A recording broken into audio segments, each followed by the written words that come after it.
to Adventures in Lollygagging. We're back tonight. We're playing Legendinthemist, and we're continuing our Songs of Autumn campaign.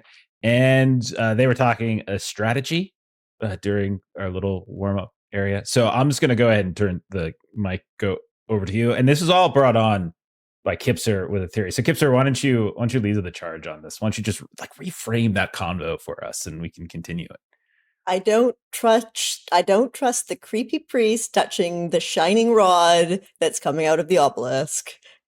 The little shiny rod that is not a debate topic, that is not a master debate topic for Jeremy. And I think either we need to just knock them out and steal it, or have a clumsy accident and knock it into the very deep water where they're not that great of the swimmers, and we just let it sink to the bottom. Gotcha. So don't let them touch the shaft, but beat them off instead. Yes. Mm-hmm. Got it. Yeah, that's just exactly what I said. In other words. So from a planning perspective... Because I blocked your master debater joke. From a planning perspective, I think my thought is that we outnumber them here.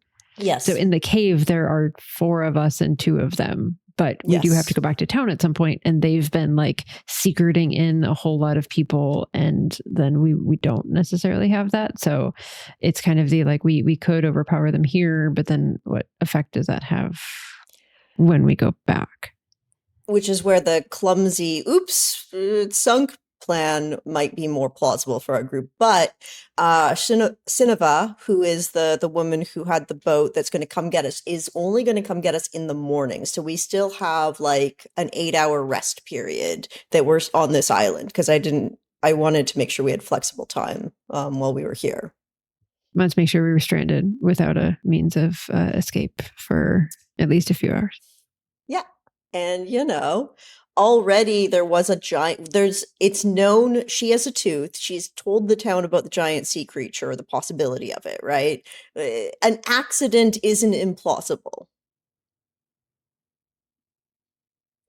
So Kipser wants to sow some chaos and looking for approval.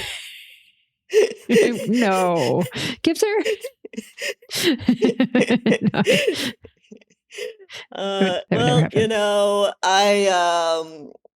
I would say I'm sowing no more chaos than the person who cannot lie and has told Denvar everything, absolutely anything that he asks about, with no questions. So long yours, what were your breaking thoughts him on? From the inside? I'm joining him, and then I'll be like, aha, gotcha. Yeah, are you? I'll wait for that aha moment. Yes, that happens. all the way after they've seen all the things.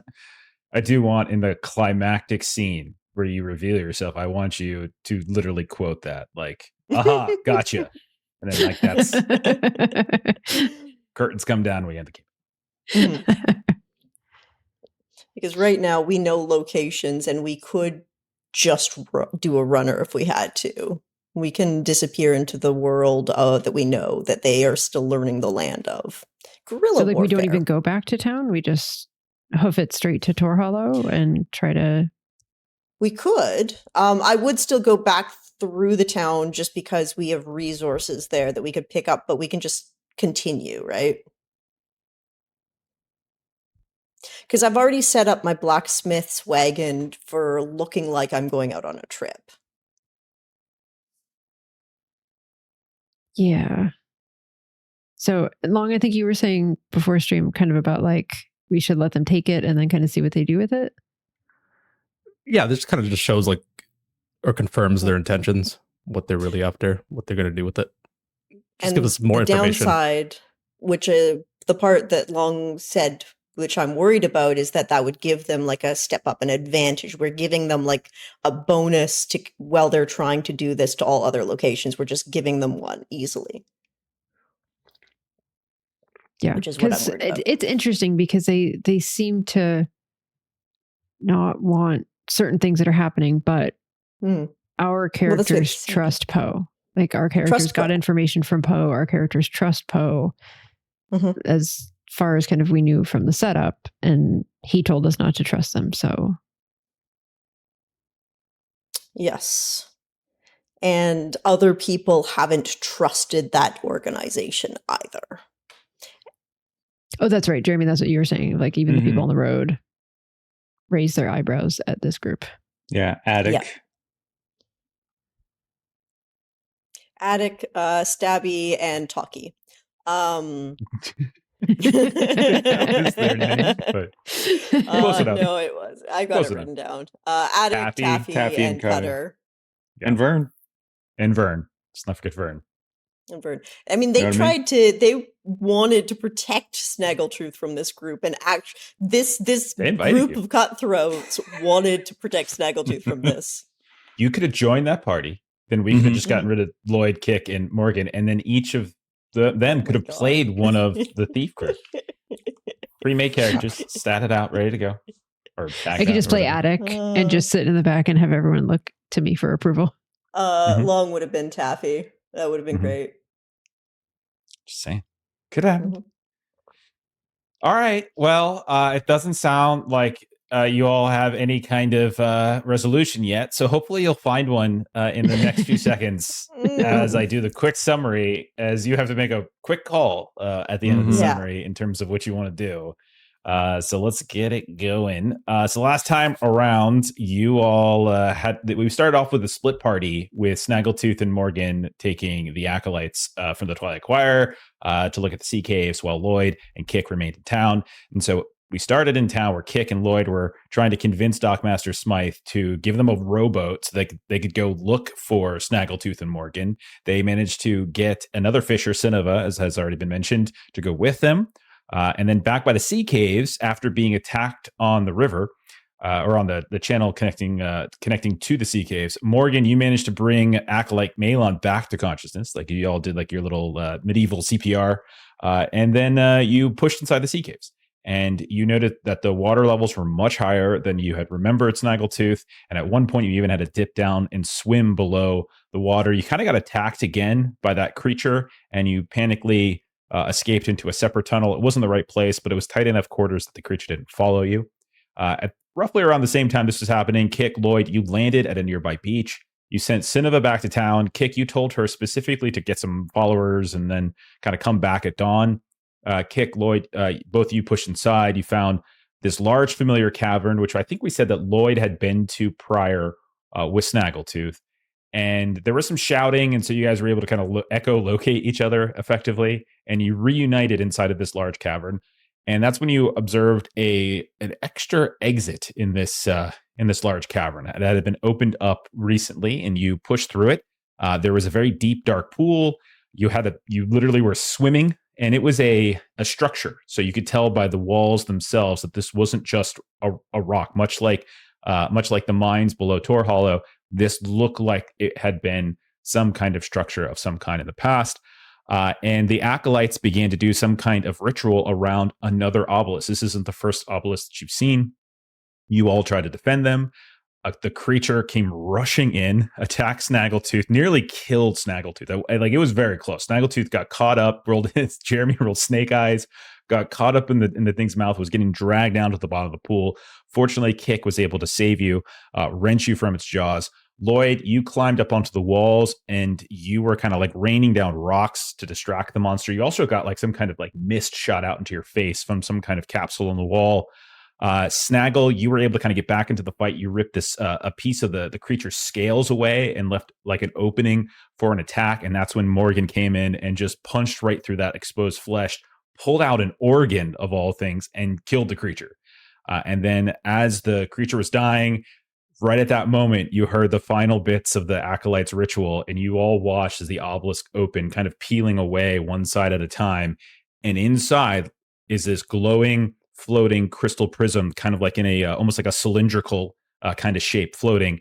And one of those Acolytes, Nesta, she is reaching up to grab it. And so that is exactly where we'll go ahead and start right on that moment. So here we are. We're in this cavern. So you're all floating, except for Lloyd, maybe. I'm actually under the water right now, I believe. Okay. You can say, I have no problem to say you came back up. I rescued Snaggletooth. Snaggletooth went up, but I never had a second turn to come up for air yet. Okay. And I have a weakness called unintentional breakage and a strength of smashing it loudly. Okay. Can I accidentally come up under their feet and knock it over / into the water? I would say though, if you're gonna claim that you are in underneath the water, I don't see how you would be able to see this thing to know it's happened. This is true. Crystal clear water. Crystal clear. No, it's definitely not crystal clear. It's very dark. Snaggletooth can only see the glowing eyes of the creature coming at him in the water. All right, yeah, because I was under the water in the last part of the last session. Darn. Okay. I am coming up. I was fine to start you above the water too. You're the one who put you back down in the water. I was fine. Well, it's where I was, and genuinely, that is, I wouldn't want to. Okay. That's where I was. So as your head pops above the surface, you are a handful of feet away from like a meter or two, perhaps, from where Nesta is reaching her hands up towards what is no longer the obelisk itself, but you instead see this glowing prism that's just floating, and her hands are reaching up. Is anyone doing anything? Observing what's happening. Flopping down, swimming put closer. My hands up too.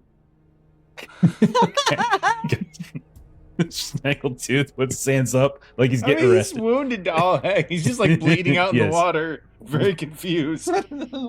Okay. Lloyd, remember Lloyd too, like Lloyd, your face is kind of covered. It almost feels like there's a cover of wax over your face. It's kind of got like you can breathe. It's not covering like your mouth or your nostrils, but it's kind of a weird feeling. And then Morgan, anything in particular as you're holding the warm organ of this creature that you just killed?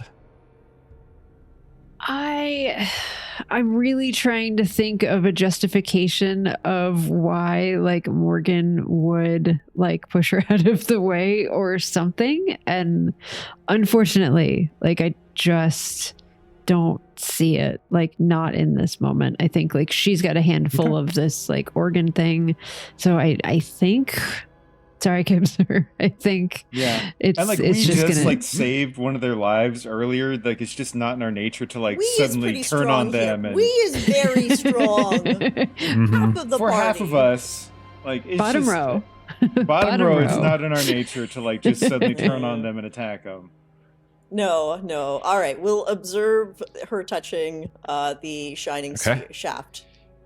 And so you watch as she reaches up. She grabs it. It's floating and kind of just rotating, and she pulls it down. And you can see that as she touches it, like there's a slight discoloration of the light, but then it continues to glow.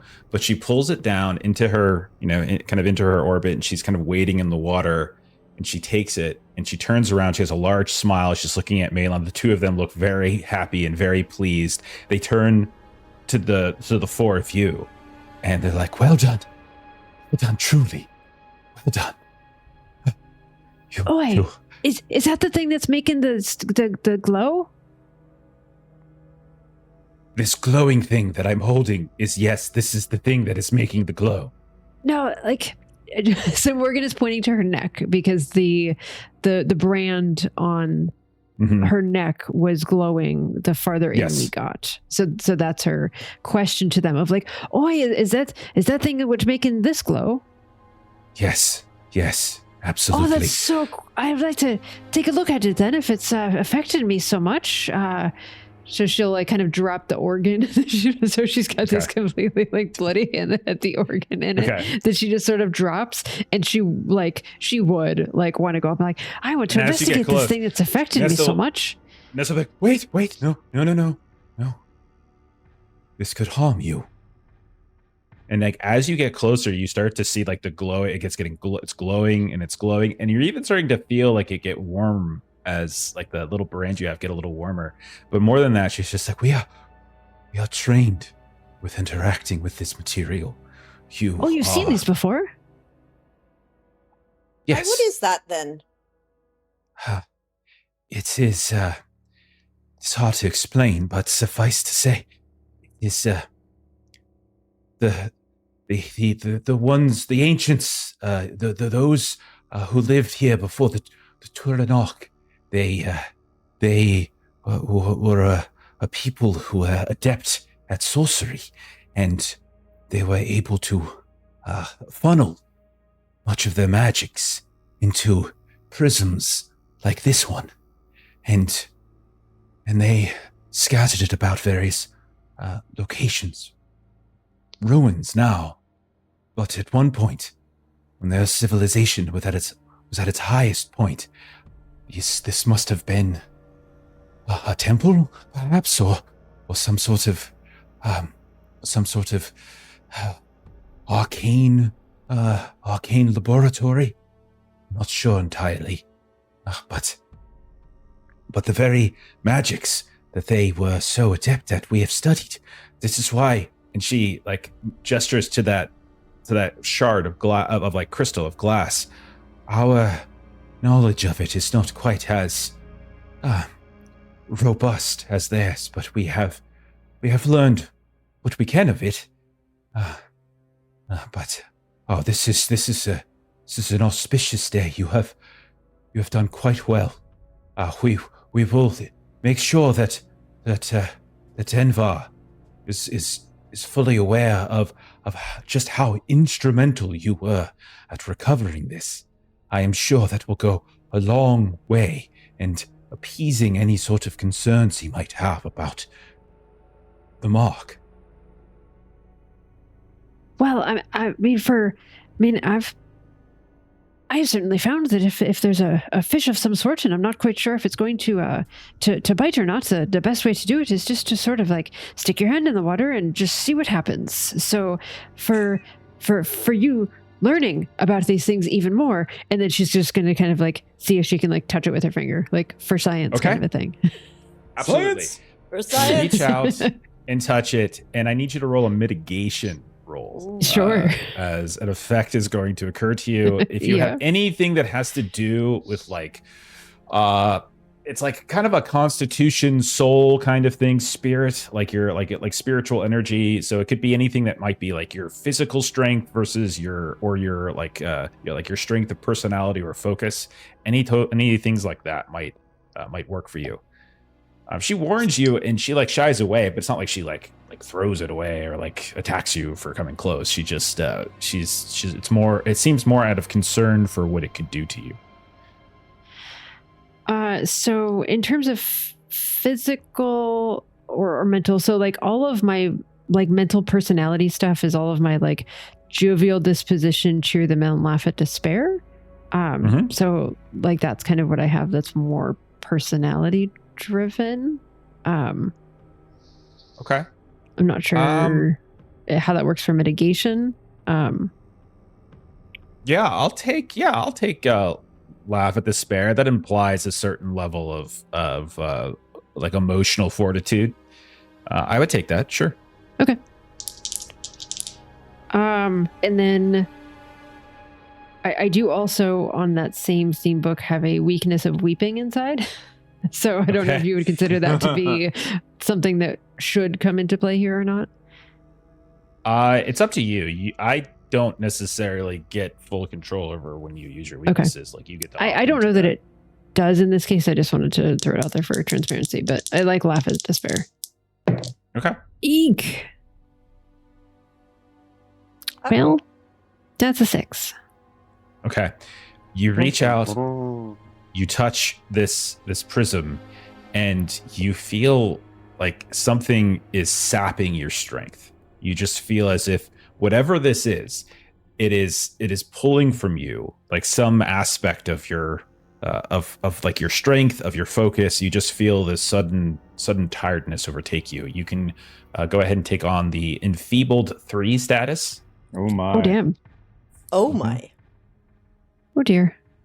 Oh as dear. You maybe a little bit of nausea sets in, a little bit of dizziness sets in, and all of that kind of just happens in an instant. So the rest of you see her reach out and touch it. Her skin kind of goes pale, and her actually maybe not even pale, maybe it grays a little bit. There's just this is sort of weakening to it, But Morgan, when you reach out and touch it, you see like something happens to you. Like you get this vision all of a sudden, and you see this.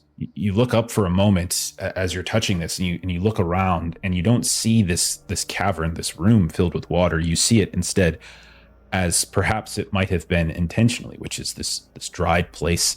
You can see runes along the walls that Lloyd had been crawling just moments before. Everything seems to be intact.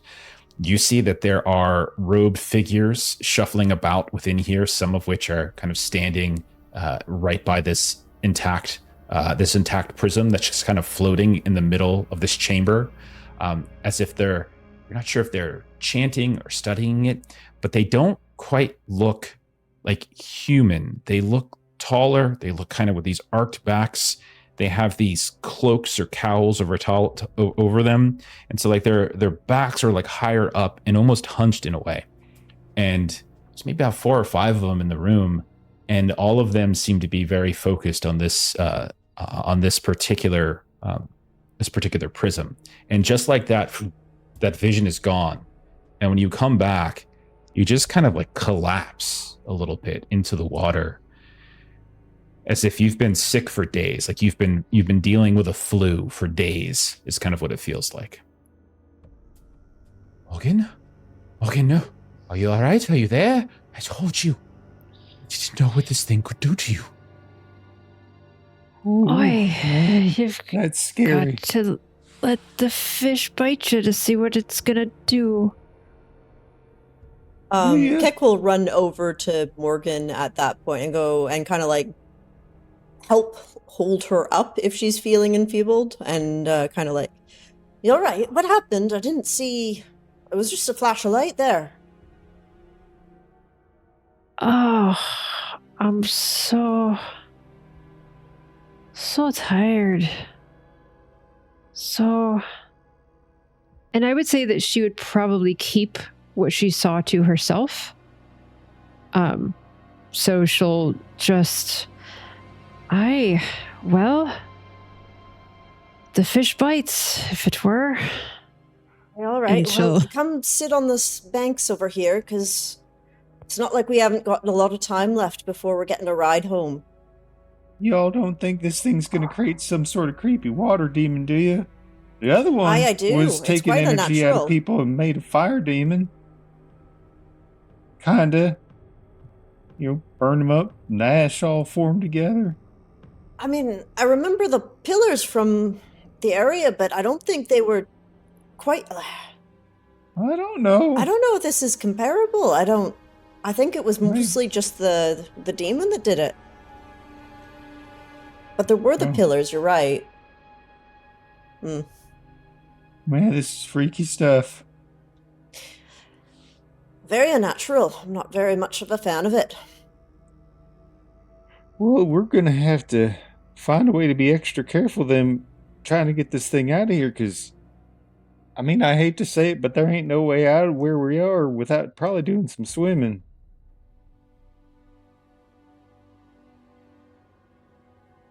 We can wait for the low tide in the morning. Rest in the cabin. I mean, it don't make sense. This is more than just a tide. As it is. Yeah.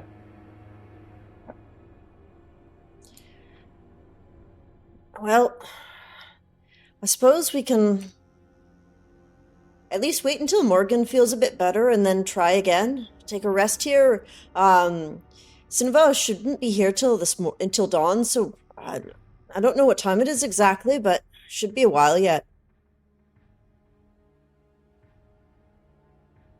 Okay.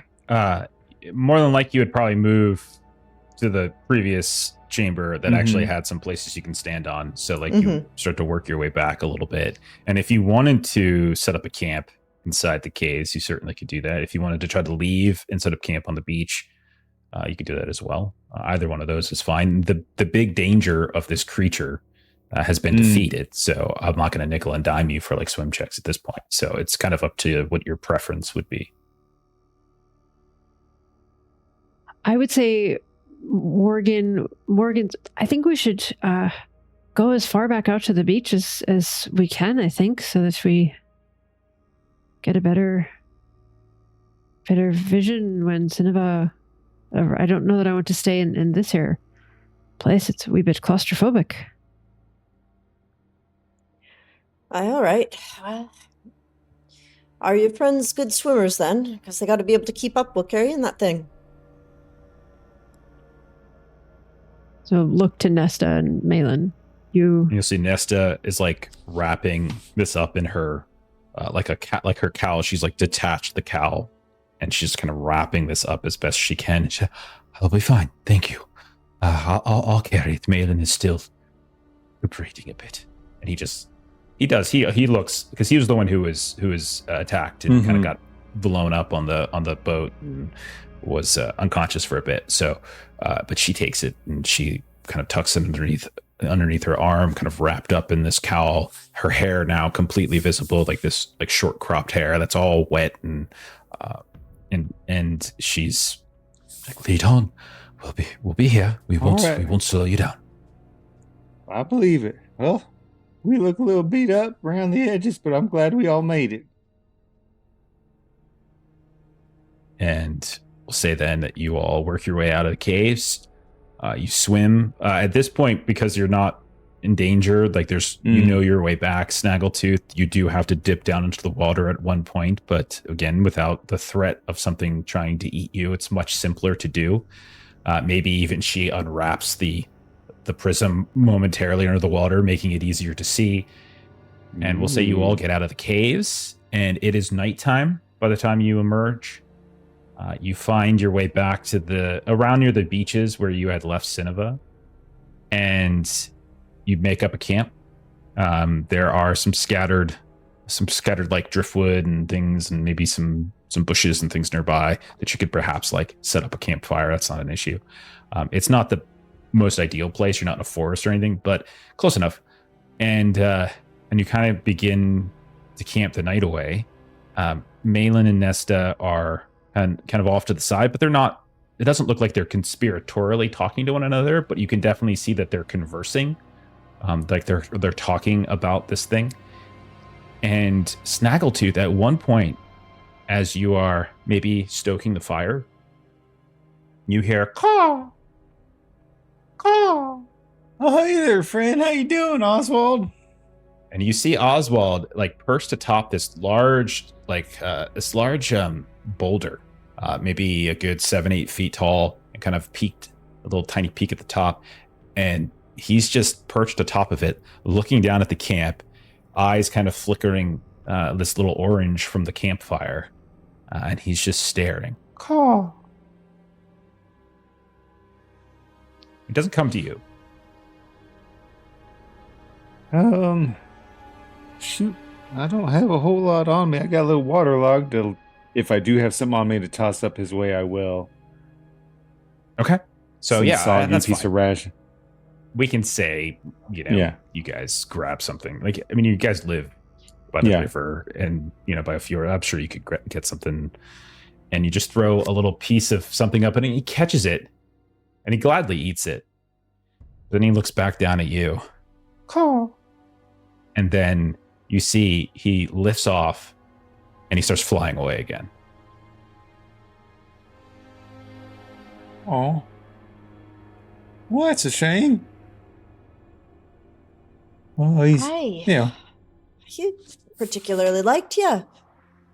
And kind of like noting that, are there other animals around, or are they all kind of what would naturally be around at a distance, at an unnatural distance? You guys are on a relatively more barren section of land on the kind of the northern side a bit, so it's not like it's robust with critters, but there were maybe like crabs in the rocky shore that maybe you grabbed or something like that. So nothing that looks out of the ordinary.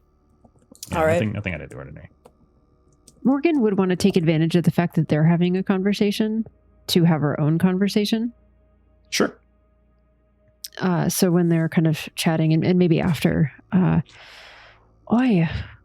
over there having their conversation. I didn't necessarily want to say it to them, but when I had me hands on that prism of theirs, I saw a vision of that's their cave area, and it was like didn't have water in it, none, and there were these very large, like not quite you large, but like a little unnatural looking, like tall and kind of bent over backs and kind of cowls on, and the person was there just floating, but it seemed like it was that same place, but a long time ago, perhaps.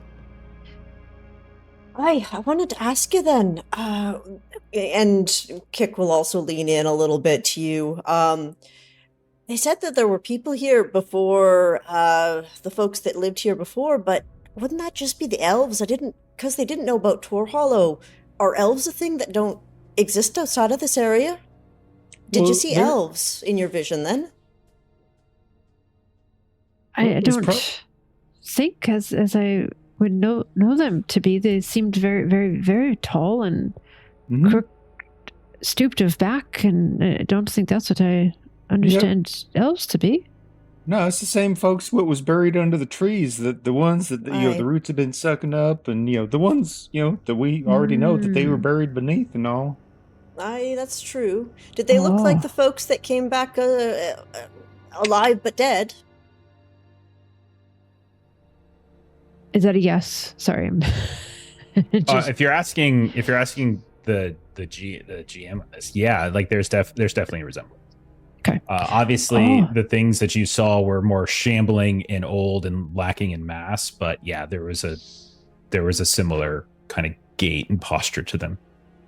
Oh, those are very good points, and put that together. But yes, it is what they looked like. I remember now. I should mention, these priests didn't know about Tor Hollow until I said I was heading up there for some work, and then Lloyd told them all about it. But they don't know anything about this area. If we don't talk about it, they won't know it. So I don't want to mention the elves either. That's what I'm thinking. Okay. I'll remind you, Morgan, in case you've forgotten, because it was a couple weeks ago. You got caught looking in the window of the chapel after the Twilight Choir had kind of taken it over, and Orin Denver saw you like literally peeking in, and you saw they had pushed together a couple tables and had unfurled what looked like maps. You didn't get a good look at them. And you also, Morgan, were the one who went back into Auntie Eldrin's hut and stayed there and tried to hastily sketch a map off that she had in my left. backpack. I have a bad duplicate of map from Eldrin's. So I think they've been getting caught up right quick. They were able to grab a map from Poe's.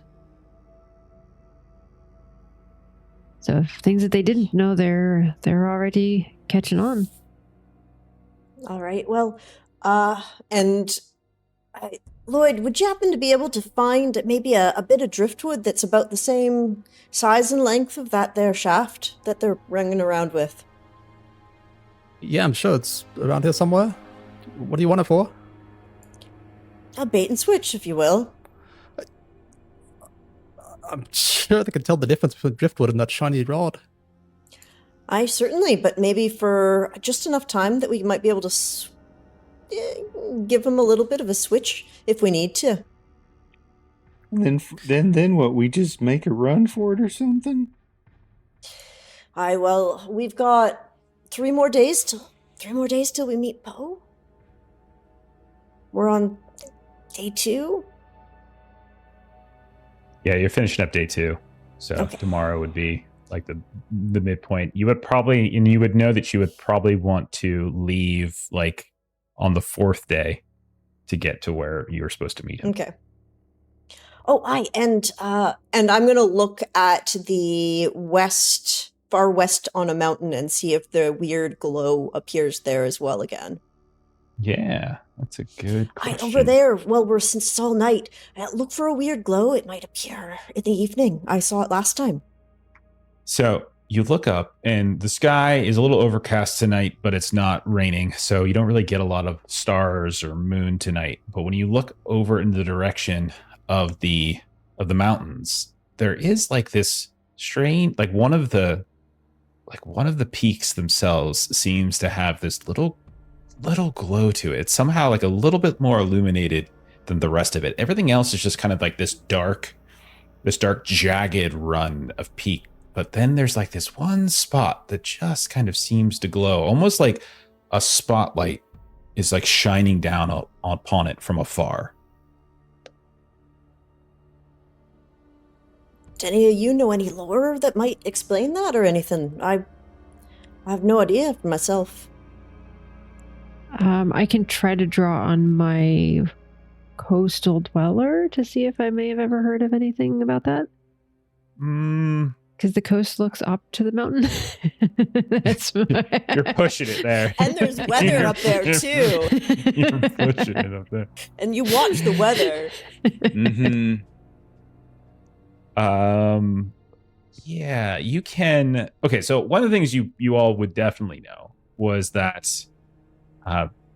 to the west of Aberlin, which is like the last of like the human settlements before you have to go through the forest, and then up into those mountains, that there was a pathway through the forest that you were supposed to stay on. If you veered too off of it, the elves would get upset, or if you veered even further, you might go into the territory of the beings beyond the forest, which no one wants to.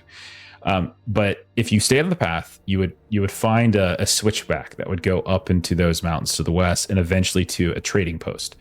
And like back when you all still had contact with kind of the outside world, you would like, you know, once or twice a year, like you would send people and you would send some of your goods and you would get some things back. But that had stopped the past few years, partly because some issues with the terrain, something happened with the mountain switchback itself, all that kind of stuff happened. So you generally know that like that's what you all would be just familiar with. Like in terms of lore, like I would probably say you would need a roll for something like that if there's any other random things. Lloyd, if you want to put together a pool, you certainly could. Let's do curious. This is home. Sure. Yeah, I'll take both of those. And I would say we probably would look at it furtively, but not all be like staring up at it so that the other two would see that we're looking at it. I think it'd probably be stealing a glance and then chatting. Mm-hmm. I got a mixed. Okay, so I'll say just for the mixed, I'll say the consequences is as you're like looking around for a piece of driftwood to match and like you're looking up and you're kind of going back through your memory, like you don't find one that's just the right size. Like you find a chunk, but like unless someone was really not paying attention, they would probably be able to tell the difference between these. So I'll say that's just the consequence, because maybe you're just distracted by looking up at what Kik is pointing out and then like the memories start coming in. But you have 2 power to spend. So I can just give you 2 bits of information if you want, if that makes it easier. That works. Or if you have questions. Yeah. Okay. So from a personal perspective, Lloyd, the story that you have heard about what happened to your parents is that something happened to them when they went up into those mountains. They were going specifically to the trading post. And during, at least that's the story that you've always been told. And they that's where they died. And so somewhere up in those mountains, you know that your parents had passed. Though the funeral was one that you all like, you know, whatever your funeral rites are. So whether it's kind of lighting a boat and shooting it out into sea, or whether it's burying, however you all want to think about that. They didn't have a body, but rather belongings. So like their belongings were found up in those mountains, but they were, their bodies never were. So that's a personal memory that you would have about that place. In terms of like lore or legends or stories, something like that. Yeah, you would probably have heard stories that the very like long stone that is in your city, your town, right? That rumor has it that there are stones like that scattered about those peaks, not just on the switchback, but well off the switchback. So anybody who kind of explores the peaks, they're very dangerous peaks. They're not like where the mountain clans, like those are much more mild to the north.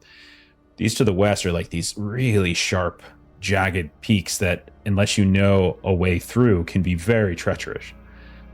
And you would know that just like those stone, like that long stone, they're scattered about with that kind of writing here and there. Exactly what they mean, that's something that not many people know that language, but you guys do now. So, sort of. All right, Kick. It's the best I could find. And that light up there. Aye. Best I can tell you is it might be more of those stones. Oh. And they glow then. Oh, all right. Well, this is the best you can find. I'm tired. It's late. There's not much around. Aye, all right. I appreciate your efforts, Lloyd. And I can't move my face, if you can't tell. Oh, let me have a look at this here. And can I, do some sort of, maybe, you said it was almost like a clay mask. Could I try to see if I can, dislodge this or pull this thing off of him? Yeah, sure. Right now, yeah. Smashing medicine? Break his mask?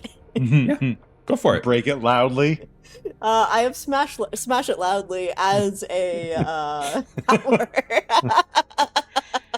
I promise it won't get your skull. This is great, because if you fail, the consequences are so obvious. Yes, so, yes. For sure. Very easy consequences to live in this film. Just put your face up against this rock. Hold still. All right. Okay, Yeah, let me actually be proper about this. Yeah, so smash it loudly if that's allowed, because it is like a clay mask of some kind. Okay. Unexpected kindness, probably. Okay. Yeah. I think those are the only two that I can really argue for. Go for it. Right. Oh, and We'll treat this like a is quick whatever. outcome. You either succeed or you don't succeed. You're not gonna get half of it off. Oh, for God's sake. 9. Okay. 9. That's a mixed hit. So I'll say you're able to shatter it, and you're able to kind of peel the pieces off. But I'll say, Lloyd, you have a scar. Let's just say that you have maybe a small little scar on your face from this. Nothing too horrific. It's not like you're Two-Face from the Batman or something like that. It's just it's just a little bit of a scar. But you're able to shatter it and peel it off. And what you notice, Kick, is that the substance that you think at first it's clay, or you think, or even like hardened wax, but it reminds you of those tiny little pieces of amber that the children hunt for throughout First Fall Festival. It's that kind of substance. It's got that kind of orange kind of resin to it. Oh, aye, Snaggletooth. Yeah, you like children, yeah? Oh, yeah. Aye, okay. That's more unique than you're giving it credit for. Here, take a look at this. Doesn't that remind you of what the wee ones like when they're running around in the competition, like our third competition of the year, when they're trying to do the amber one. And then we got that big chunk of it, and it's the one that can kind of temporarily hold on to some light. Aye. Mm-hmm. There's something a little bit similar. Lloyd, I was underwater for a bit. What happened to make this come and stick to your face? Yeah, I was banging on the wall. It just sprayed everywhere. Oh, I'm almost tempted to go back to look at this temple, but maybe not while they're around. Might be something to... Here, keep it in your pocket. Maybe, Lloyd, you can make a candle out of it. Might burn well. All right, I'll hang on to it. So what do you think we should do about the lights over there? We should maybe not go back to town and try to take a track on... I think if you try and do a switch, let's be honest, it's going to get noticed. It's going to get noticed fast. And on account of they've already seen the mark, that's just going to start them hunting real hard.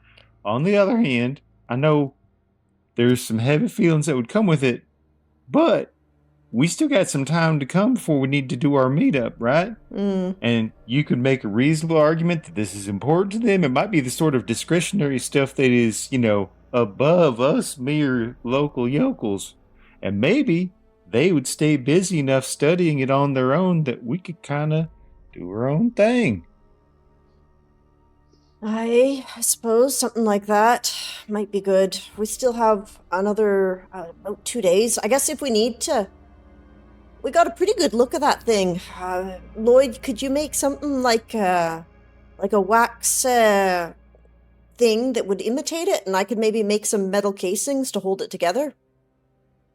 I could take a better look at it. We can make something. We've got some time. Maybe we should ask and pretend to be odd. Well, maybe Morgan shouldn't be the only one to touch it. I know it seems to, and she'll like look at Morgan kind of enfeebled and go, it seems to suck some of the life out of you, but maybe we ought to touch it just to see as well. Well, Lloyd, you didn't get one of the brands, right? Oh, aye. You're right. I'm gonna go ask him about it. The thing we found earlier in the cabin. Can I have a pixies? What have we found here? We discussed it, and we'd like to see it again. We're interested in it. Of course, you helped us acquire it. That seems certainly reasonable. And she'll pull it out and she'll unfold. Like, Malin's grumbling, but she seems to be pretty cool with it. And she like sets it out kind of in front of her as she's like sitting kind of cross-legged, and she like puts it out. It's about, I would say it's not quite the length of, it's not quite 2 meters. It's just maybe a little under that. And it's in terms of like diameter, or it's maybe about half a meter. It's quite large. It's like a but it doesn't seem heavy. So like she's literally been carrying it, but it doesn't seem like she's been struggling. It looks like it's made out of like glass or crystal or something like that.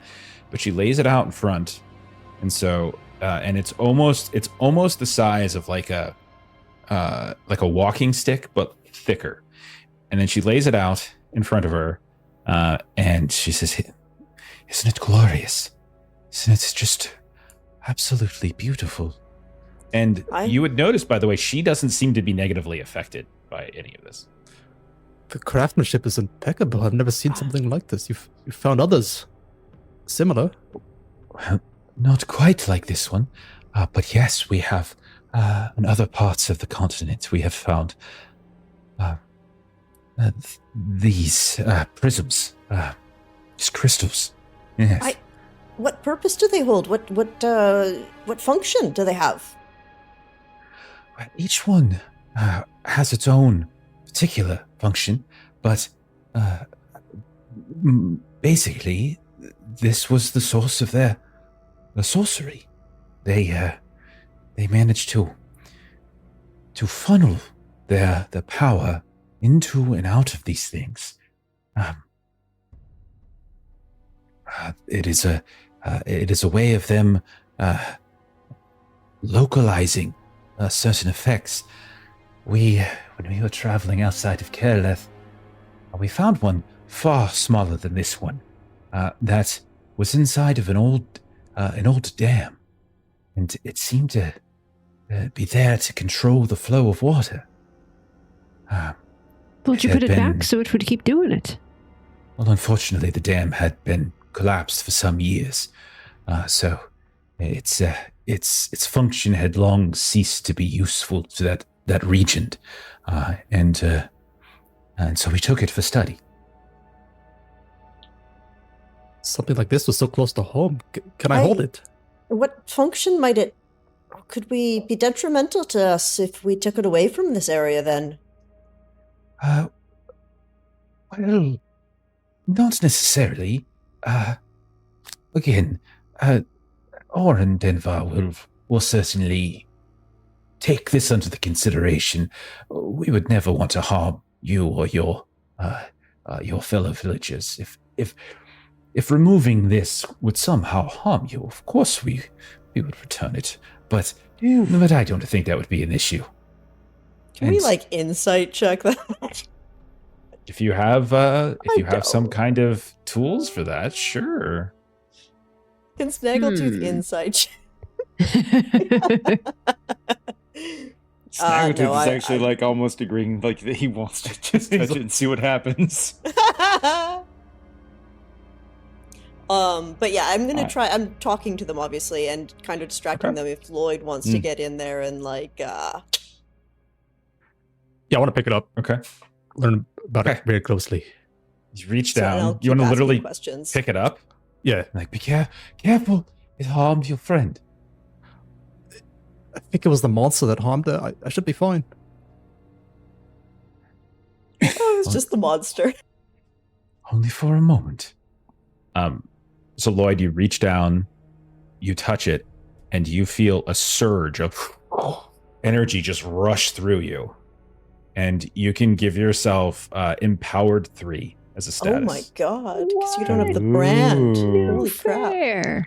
All of you watch as he touches it, his skin begins to glow in some places, like as almost like the veins in his arteries just begin to glow suddenly. His eyes grow bright. His hair under, like, obviously his cap is covering most of it, but those that isn't kind of standing on end, and it's just sudden surge of energy. Lloyd, you get this image similar to, as I described to Morgan, you just see like rooms filled with these people, these creatures bigger than you would suspect. They are not human. You're certain of that. And you're not 100% certain what they're doing, but one thing is clear to you. They seem panicked. They seem like something's wrong, and they are it's like they're around this pillar in that same room that you were just in, and it looks like they're frantically trying to do something. You don't know what, you don't know how to interpret what they're doing. It's sorcery, it's magic, but you can interpret like the feeling of panic, like that is coming through you in some way, and then you're back. But you have that Empowered 3. I feel incredible. Why, Lloyd? That your hair is standing up on end. It's coursing through me. This feeling. I can do anything.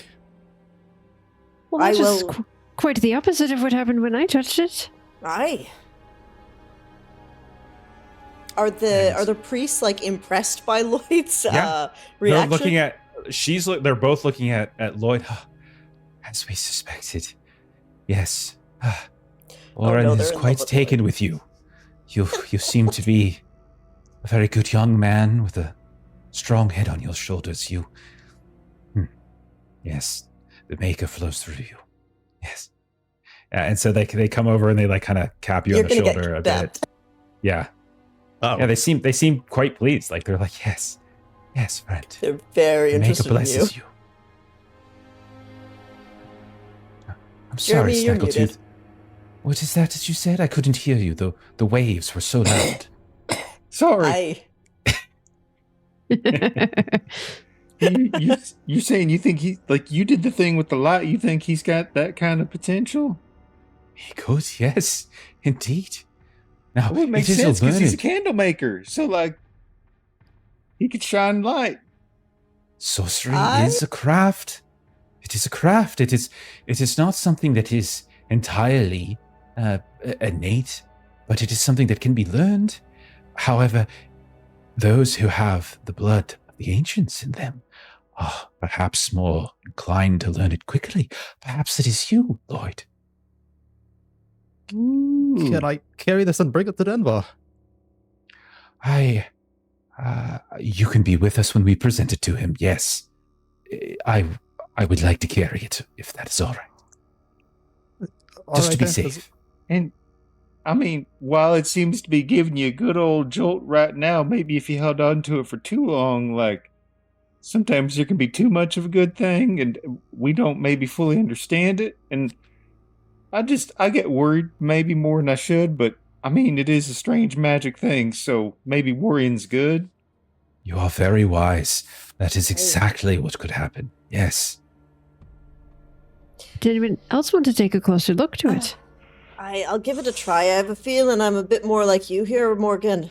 And so I'm just going to like touch it lightly on the outside without taking it from Lloyd.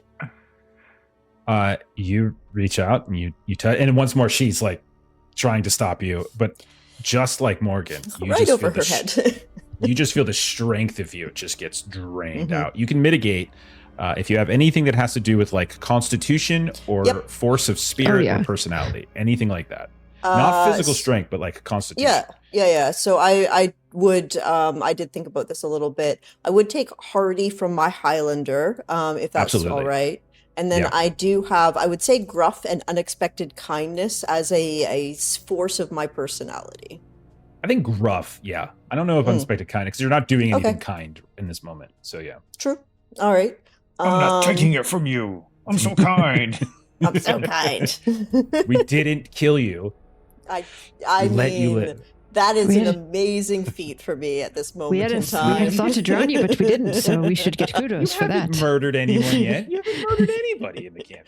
I know. Just a creature.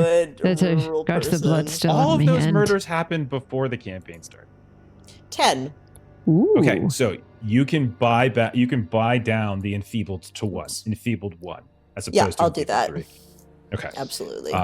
And so you are not as negatively affected, but you do feel the brand begin to burn a little bit, and you also feel your kind of energy drain from your skin kind of goes a slight tinge of gray, but you seem to withstand it. And much like Morgan and much like Lloyd, there is this momentary glimpse of something, and you've been obsessed of late with the Einarvar. Like you've looked up at the mountain, and you don't get a glimpse of the chamber with the people in it. Instead, you get a glimpse, like you're looking up at this mountain range, and you just see like it almost looks like a storm just like rolling over and down the mountain itself. It just looks like the clouds are enveloping, and it's just like coming down almost like a lava flow, just racing down the side and rushing across the valley within which your people have made their home. And as it's coming towards you, it's just moving faster and faster, and then you're back.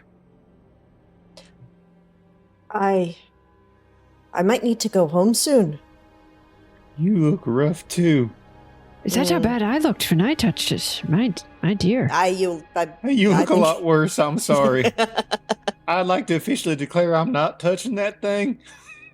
I appreciate your curiosity and all, but I think I'm just gonna sit back from that. But we've all done it. What is it if we don't share it as a party? Share and share alike. We have an experience. We all have an experience. And Snaggletooth, what trouble do I get into that I don't involve you in ever? Okay. Experience? What do you mean by this? You had an experience? I felt drained. She felt drained. He felt invigorated. This is the experience that we have. It's like taking a drink. She looks over to Kick. Are you also branded?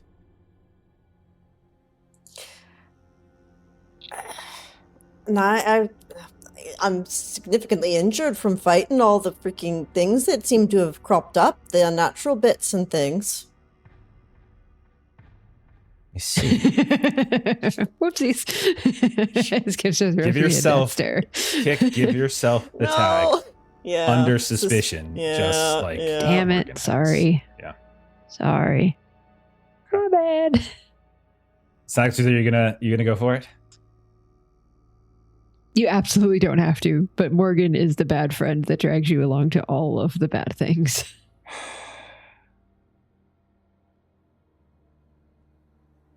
I mean, he literally, like, you look terrible. Like, your hair turned gray and her hair turned gray. I think he'd step back. Okay. It's probably the wise choice. If like, well, because also like you can see their personas have shifted now that they suspect her. I think that's all the more reason not to like let me do it too. Figured twice was confirmation of what I needed to know.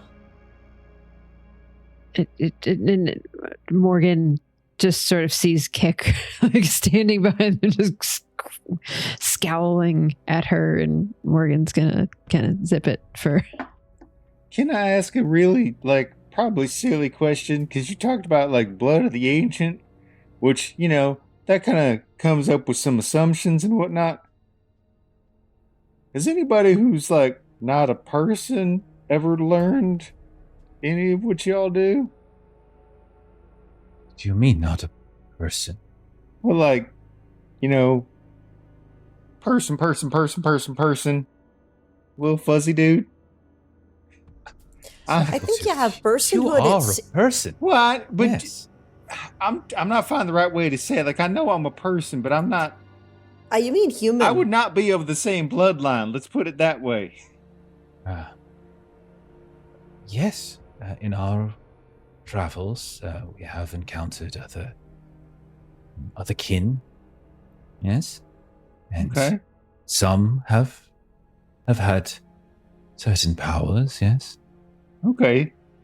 Just none. I'm curious because it's a big, like, I always felt like a small fella in a big town, and now I'm feeling even smaller in a bigger place, and like it's just weird to.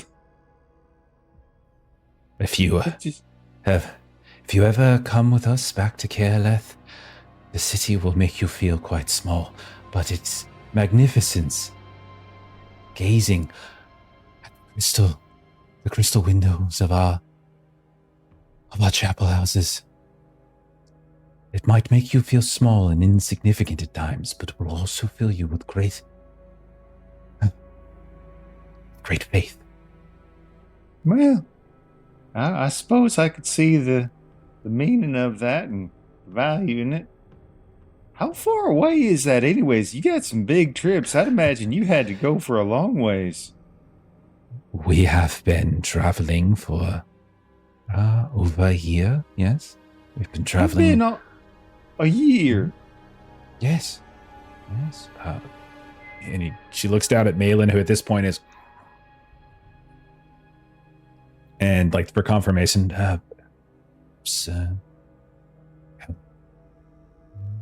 almost 7 seasons now. Yes. I can't imagine being out I mean, I like the water, but I cannot imagine being out on that kind of a journey. Well, we have made stops along the way. We have made new friends, like we have made with you in your village of Isvig. And perhaps this Torhallow that we have now heard of as well. Yes. We've made many friendly folk. How long have you been collecting these here things? How long has that been? Well, the study of the Turanok, the ancients, has been it has been one of the main focuses of our order since, well, I think since all time, in fact, yes. You've been collecting these here prisms for that whole time? Well, no, not necessarily. Our order has been intact for, well, centuries, I would suppose to say. Our writings and teachings go back at least 700 years, I think. And in that time, we have, of course, collected various texts on the maker, the unmaker, the cycle of making, and on the Turanok themselves, for they are a very, very interesting civilization. Them being the ones who, like, did that whole transfer energy and whatnot. Yes,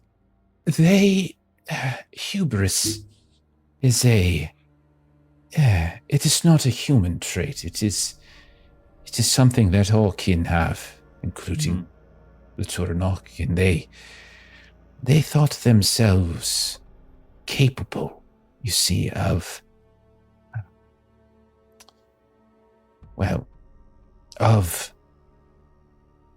bypassing the cycle of making, of living outside of it. But it is a very unnatural thing, as you can rightly suspect. And the land is littered with their ruins. And so we can see how effective their attempts seem to have been. Yeah, that makes sense. Everything's got a cycle to it. Yes. As a farmer, I am sure there's a certain logic to that, yes? Yeah. It feels like a shame, though, because, like, there's a part of me that could like think about what they're doing. A part of me could think of like, man, that could be such a beautiful thing if you reach the end of your years and if you could transfer energy, if you could like give a piece of yourself and like let that keep things moving on. Wouldn't that be great? But it feels to me like the worrisome thing would be like instead you're taking it from folks who don't want to give it to try and give more to yourself. Yes. Oof, that gives me the chills. Well, there's something to be said about that, yes, of course. Could also say that they had their turn. The turn ended. And if they were to do as you say and deliver that onto others, then they would be robbing others, other kin, other civilizations, cities, peoples, of the blessing of growth. Yes? Planting the seeds of a new dawn. Yes. Yes. Well said. Well said, Snaggletooth. That's a nice way of looking at things. I agree. Yes. So Morgan wants to circle back a little bit to kind of the discussion of like when they started collecting these things, because like she's operating kind of off of an idea of like, wait, did like we get like the earthquake and these things that kind of just happened recently, like is that when they started like taking these things from where they had been and moving them elsewhere, or has that been going on for a while? Like that's kind of what she's trying to kind of correlate. Are you asking whether or not this has like happened within the last couple of months? Like you get the sense from her that this has been one of the tenets of their order for hundreds of years. Like trying to find these prisms and collect the prisms and all of those things. The study of the Turanok, yeah, like the study of this. And part of that is like going to the ruins, collecting old tomes, texts, items of artifacts. Yeah. Okay.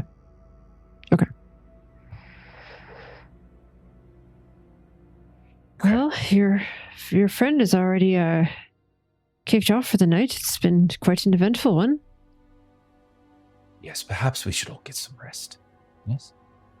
I wouldn't turn that down. I feel like I could swim home, but I'll try and get some shut-eye. And you can see the glow has started to fade a little bit from Lloyd at this point. Like his veins have kind of returned to normal. His hair is starting to fall back down. His eyes are no longer kind of got that illumination to it. He looks normal. You still haven't powered, but like the glow is seeming to fade from you. Okay. So assuming unless there's something anyone wants to do in the night, we can say, do you have something, Kick? I do actually want to see if I can't take care of some of my battered and burned condition at some point. Yeah, so we could do, if you want, we could do a camp action. I think we could do a simple camp action. You are technically camping. So yeah, let's pull that up. So we can all do this. Yay! Yeah. So we'll say first watch is here tonight at the camp, and we can say second watch might be, or the second half of it will be in maybe when you get to town in the morning. So the first scene, so remember this comes in two halves. The first half you get one action, the second half you get another action. Some tags are going to expire. Some tags were going to require some maintenance. And I'm trying to think of those of you with like non-broken bones or anything like that. If you have like injury tags that aren't like broken, something that's like a permanent breaking of bones, like if it's just like you're exhausted or if you're like you got a concussion, you can tick those statuses down one. Okay. And if that takes you all the way down to 0, you can remove it. Okay, Morgan is no longer concussed. Her burn goes down to 1, and her leg bite goes down to 1. Okay. I presume so enfeebled doesn't go away over the night, right? No, that's a magical effect. So those magical effects will stay intact. Okay. All right. So that's just for free. And so now we get into your actions. And so we'll start with Kick. Kick. So you get one action. Remember that you can rest, reflect, or you can take a camp action. So are you looking to just rest, or are you looking to actually try to patch something up? Yeah, I am interested in taking I'm just doing another camp action to bandage and heal and do what I can to like actually take care of my wounds. Okay. So remember that what you can do with this is you can basically make a check. Like you can so you put together a pool of tags and then you see how much power you have. You can either roll the check and potentially get like, you know, all that power to spend, or you can just take half of what your tag pool would be without rolling and risking a consequence. So that's kind of your options between that. I think I'm just looking. Probably if I'm dealing with injuries, maybe Hardy and Highlander would be the two that I would try to use. Why do you think Highlander? I'm not sure if I presume I was just thinking like they would have a lot of injuries on mountains while they traveled around, and that would just be like a thing that they would know. But if not, I would just take Hardy. That's all good. Let's do Hardy. Yeah. Okay. Oh, for Pete's sake. Yep. That'd be a 5. Oh, no. Okay. Yeah, so I hurt myself. I break my own leg. I'm just going to say the consequence is, so like you're, so what we'll say is like we'll do like a fail forward. You can reduce it, but you're going to take on like the task, like another tag of just being exhausted. Like you're just utterly exhausted because you don't really get sleep, you know? So you're just like uncomfortable the whole night. And that'll go away on your next camp. It's easy enough to clean up. Okay. Let's see, Morgan, do you know what you wanted to do for your first? I would say that she wants to,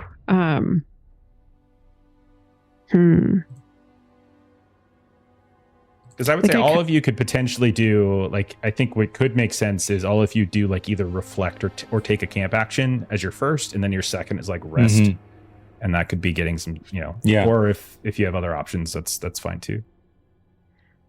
Yeah, like I definitely want to reflect, and I'm not sure I'm doing it like mechanically how it's supposed to be done, but I definitely think she's reflecting on like all of what's happened and what we've learned so far and just all of that stuff. Like I definitely think her mind is racing, for sure.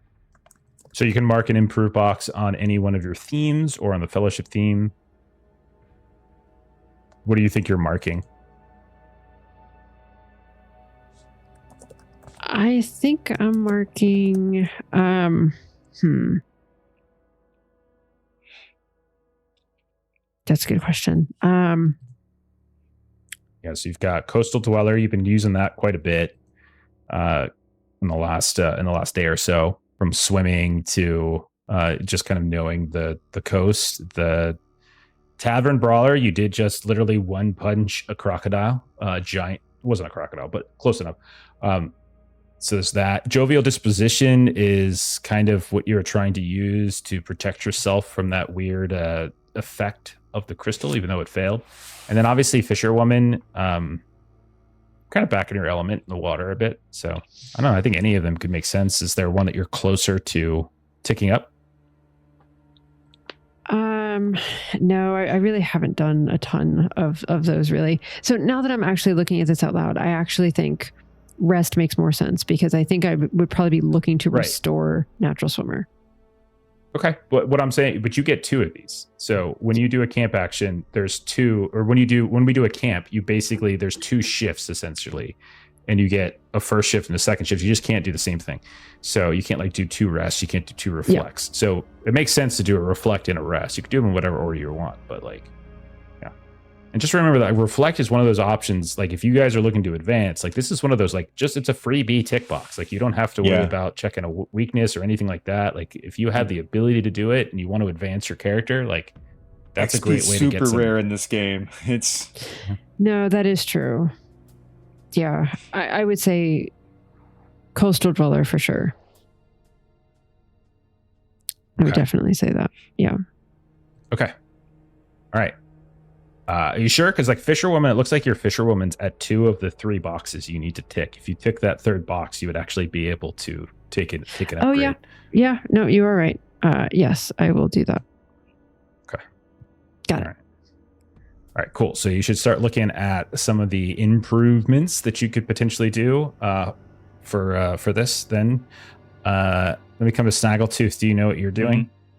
I do. I'm going to do reflect. I think some of it is like he's maybe playing around with that big, patch of scales that get ripped off. And there's some weird feelings about like he made some good points and we should be worried about these people.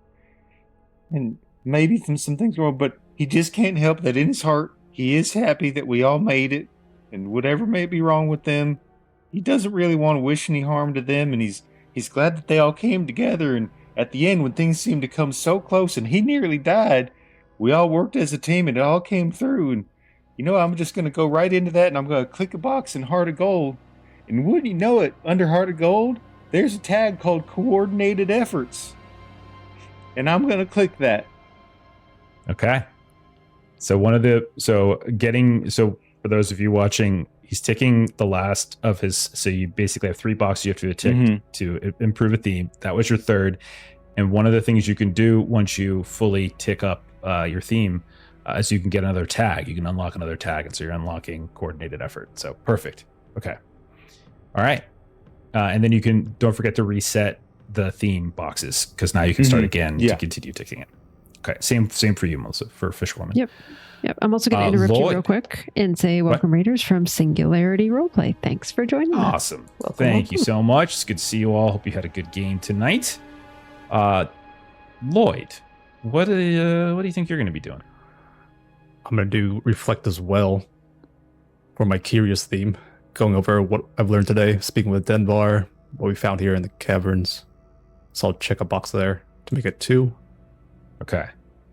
And my second action, I'll go with the wrist, just to get rid of some little injuries that I had, which was the face paralysis and head injury from swimming. Yeah, and I think if you are, in fact, taking rest as your second, that makes perfect sense to get rid of those, for sure. Okay. We'll snake draft and come back down to Snaggletooth. Would your second also be rest, or was there something else you were looking to do? Yeah, definitely second is rest. Okay, so now you can again, and not only can you expire some of those tags, but you can also restore some power tags. So if any of you burnt some stuff, it's basically up to us if it narratively makes sense for you to get it in this case. So I would say as long as your tag isn't like an equipment item that you would need to be in town to get, if it's just something that's you could probably restore it. But if it's an equipment thing, you would probably want to wait until you get back to town. Okay. Cool. Okay. So then, Morgan, are you also resting? Yeah, because I want to bring my natural swimmer back.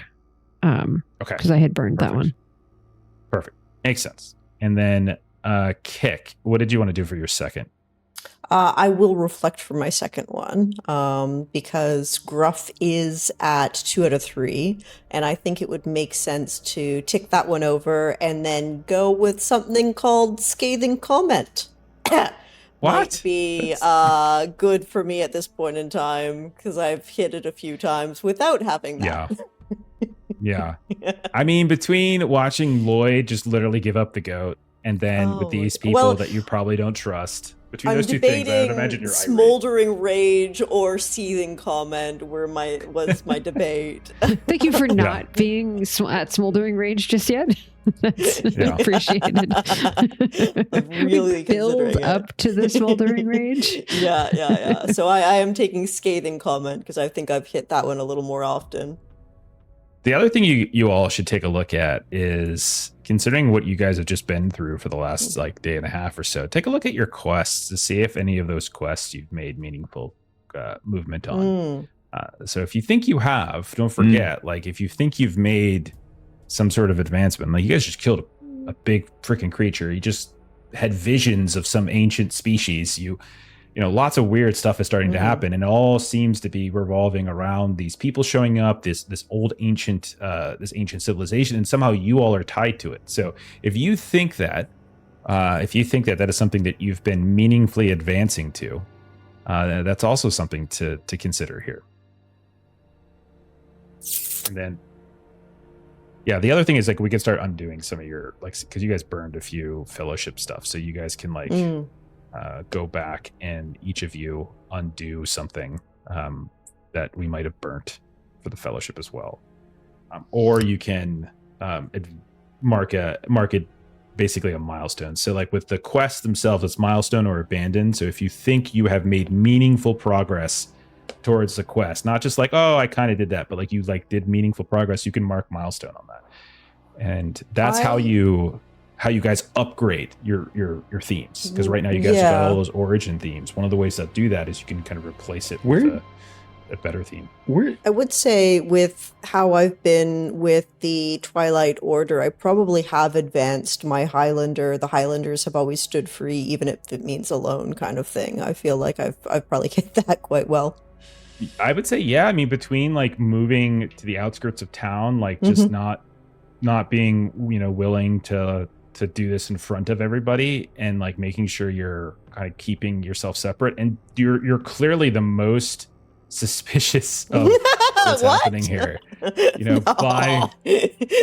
by a country mile. Yeah. Yeah. So. Just a little.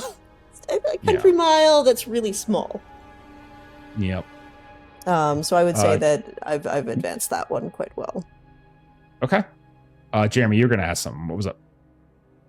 Where on the sheet is the spot where you would click like the milestones or the quest? Yeah. On Foundry, thing. Don't know if there's something to check on Foundry or not. Where that is necessarily. No worries. There's a description section that you could like make a note at the bottom, but it isn't like a tick box or whatever. Yeah. Yeah, like on the actual character sheet for the game, not the Foundry one, like it's at the bottom. So like if you had like a paper sheet, you'd see like there's little, because you can mark abandon, improve, and milestone. Those are the three things that you can abandon or you can mark. Maybe I could just add a verbal description. Yeah.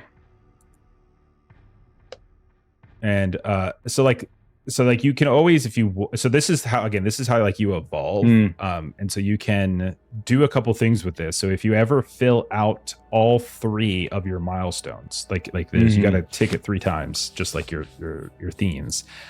You can get things like you can mark promise, which is a way of having like that sort of like deep, serious transformation of character. You can pick a new title tag for that theme. So you can like change the tag out from like fisherwoman to, something else, for instance. You can choose a new theme type, or you can change the might. And remember, might is like the sort of like the tier of power. So origin, adventure, greatness, I think are the 3, if I recall. Or you can kind of revise some of your tags. You can revise your quest. So it's all like narrative development, but it does also give you opportunities to get more stuff. So.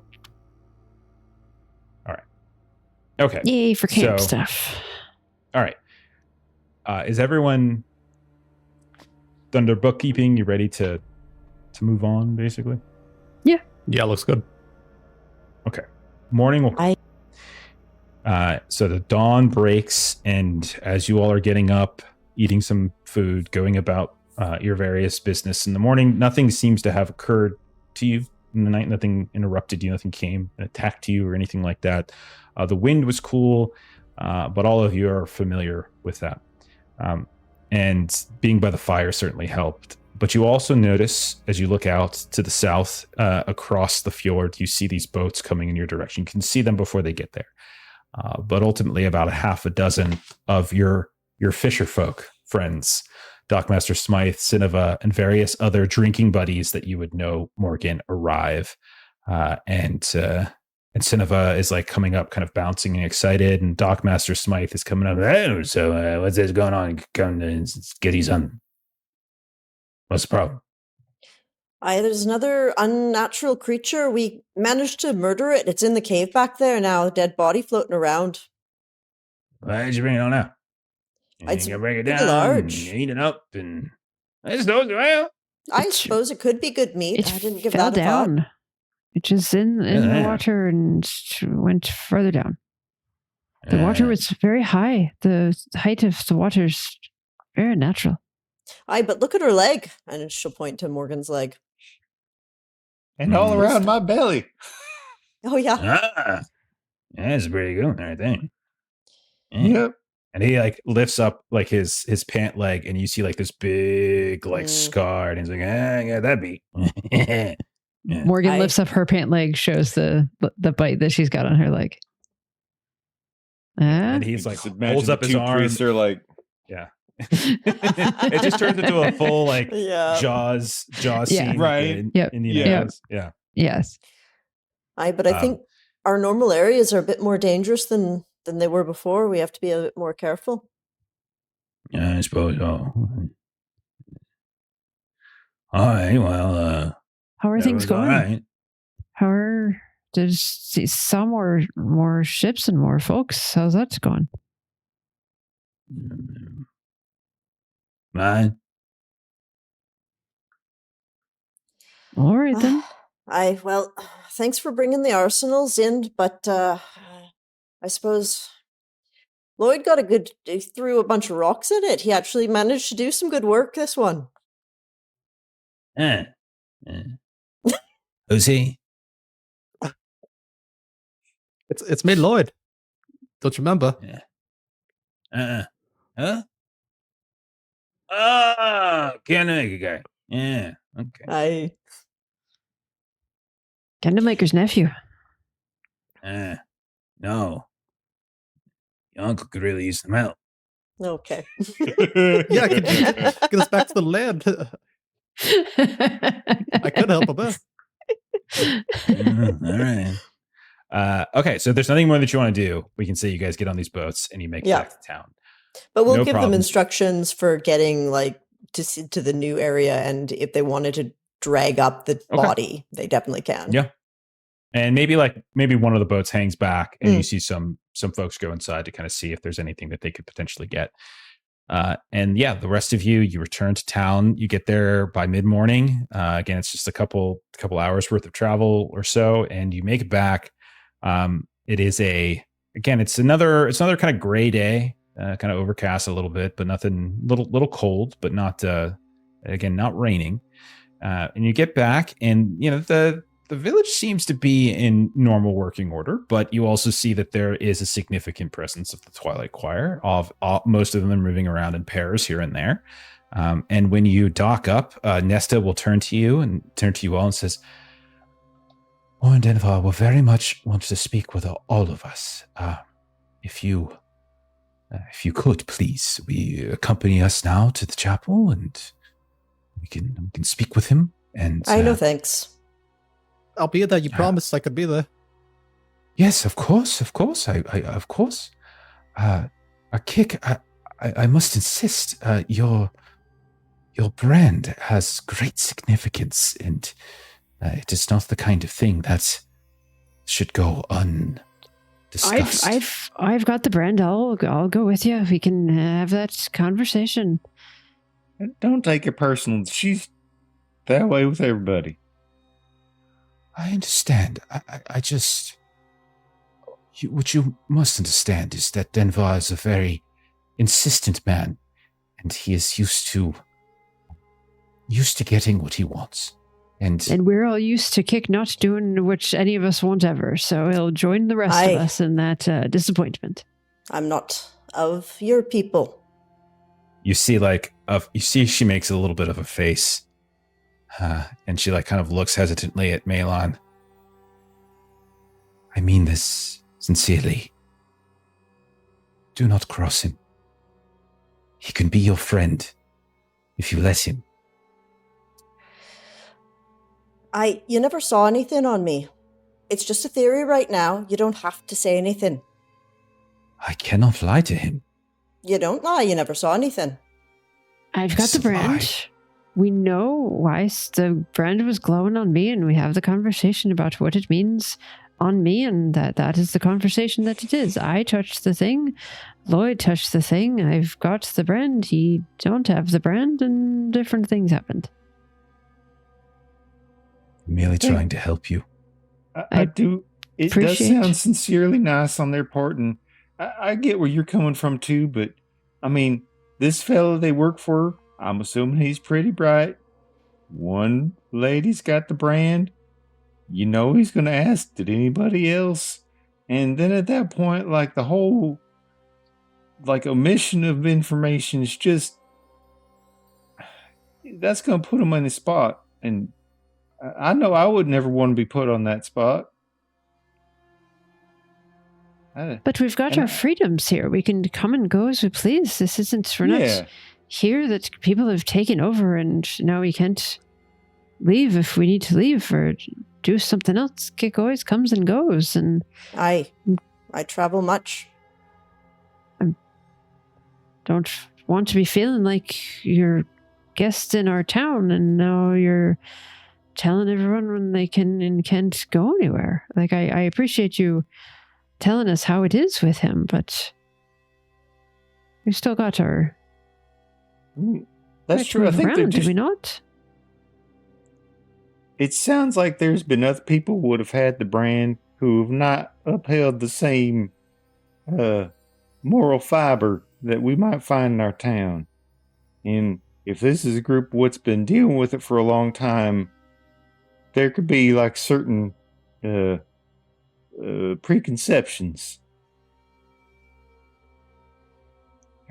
I don't think they're trying to be mean-spirited. I don't know. I like to assume the best in you. I appreciate that, Snaggletooth.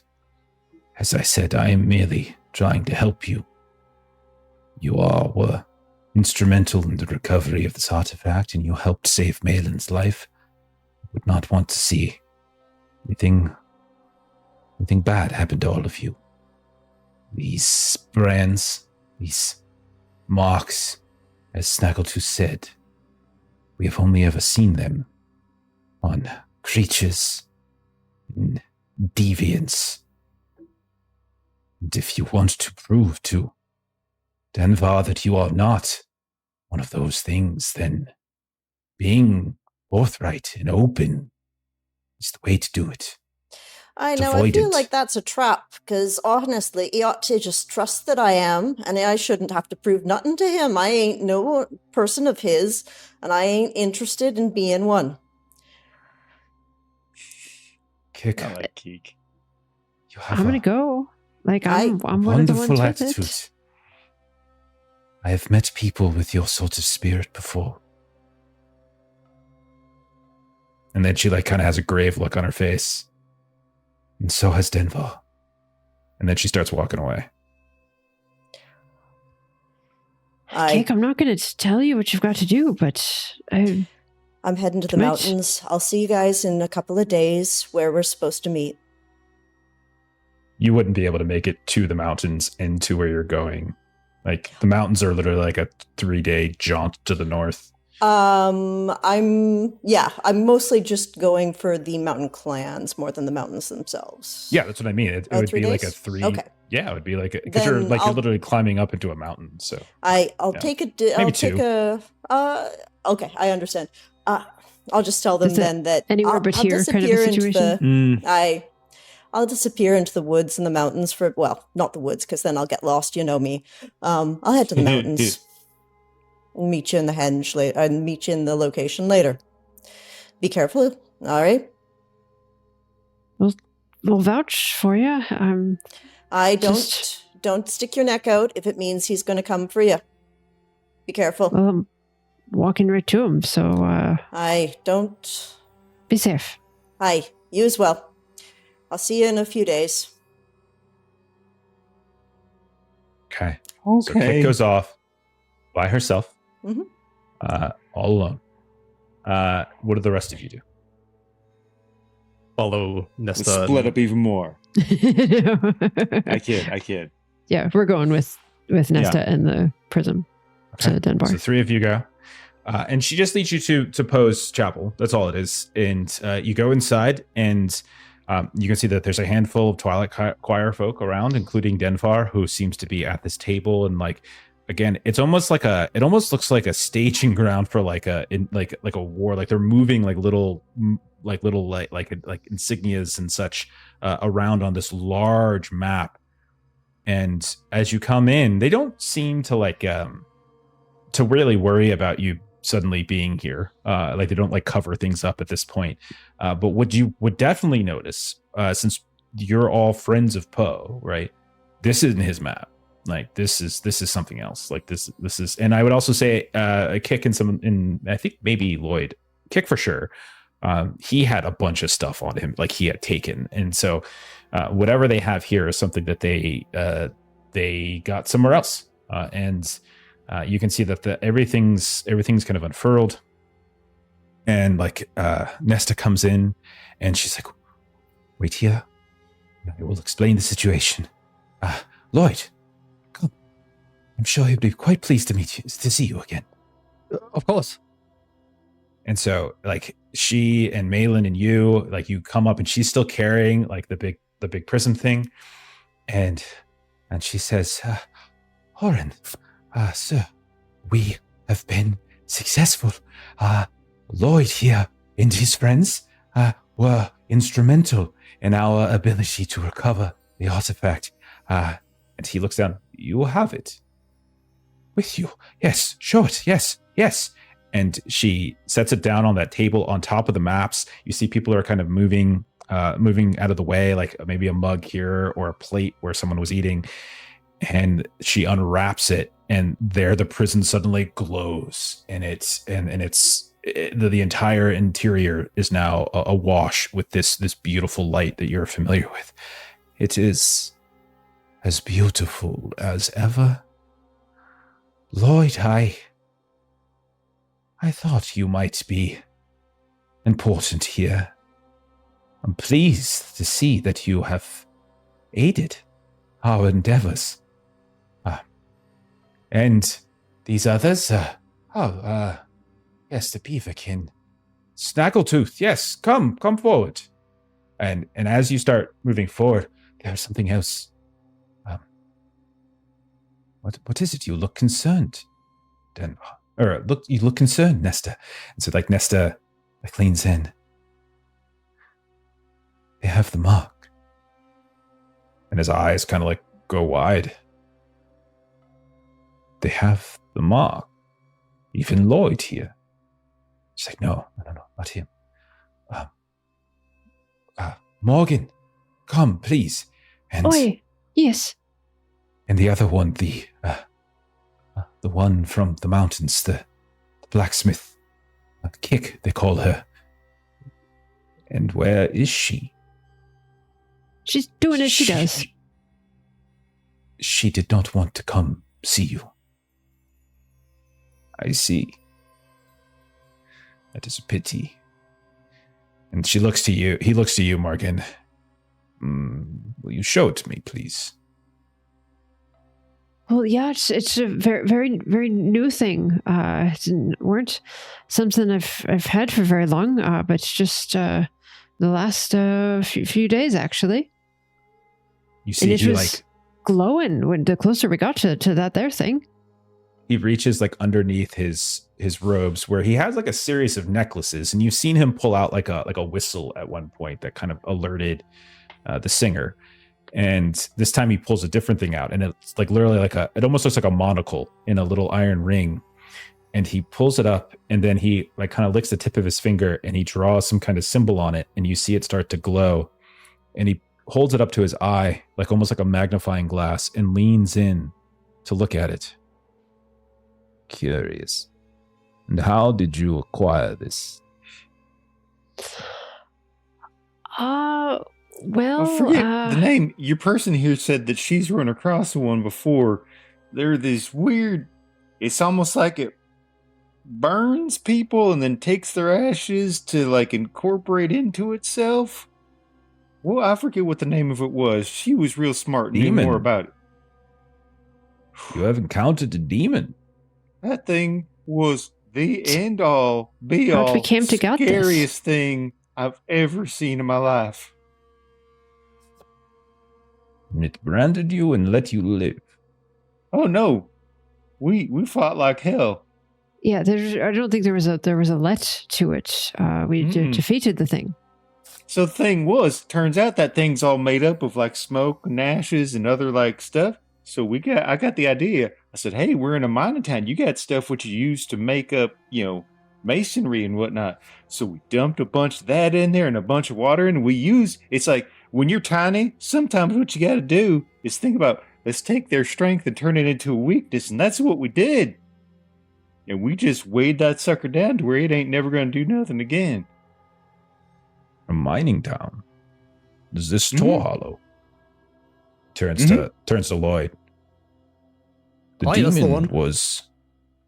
demon was in Tor Hollow. For how long? Not long. It had just made its appearance after the earthquake and whatnot. Yeah. We got there, and they mentioned there had been some folks missing. We tend to just, it's what you do. If somebody needs help and people are missing, you volunteer, and we got good down people in there. That's what we do. Oh, man. Did you have a seer perform a banishment ritual? We don't know rituals. The Snaggletooth explained how he took care of it, just used our guile and knowledge of what you can do with Earth. And then I'm going to admit, because we didn't understand it, like, there are these pillar things, what would do, like, the stuff where it would turn people to ash. So I got a couple people together, and we just smashed the living hell out of them pillars. So even if somehow it does get out of all of that other stuff it did, them pillars, ain't gonna do that to nobody else around there again. Pillars. Did they have the ancient writing on it? I suppose, I'm gonna be real honest, I don't really understand it too well, but I would think so.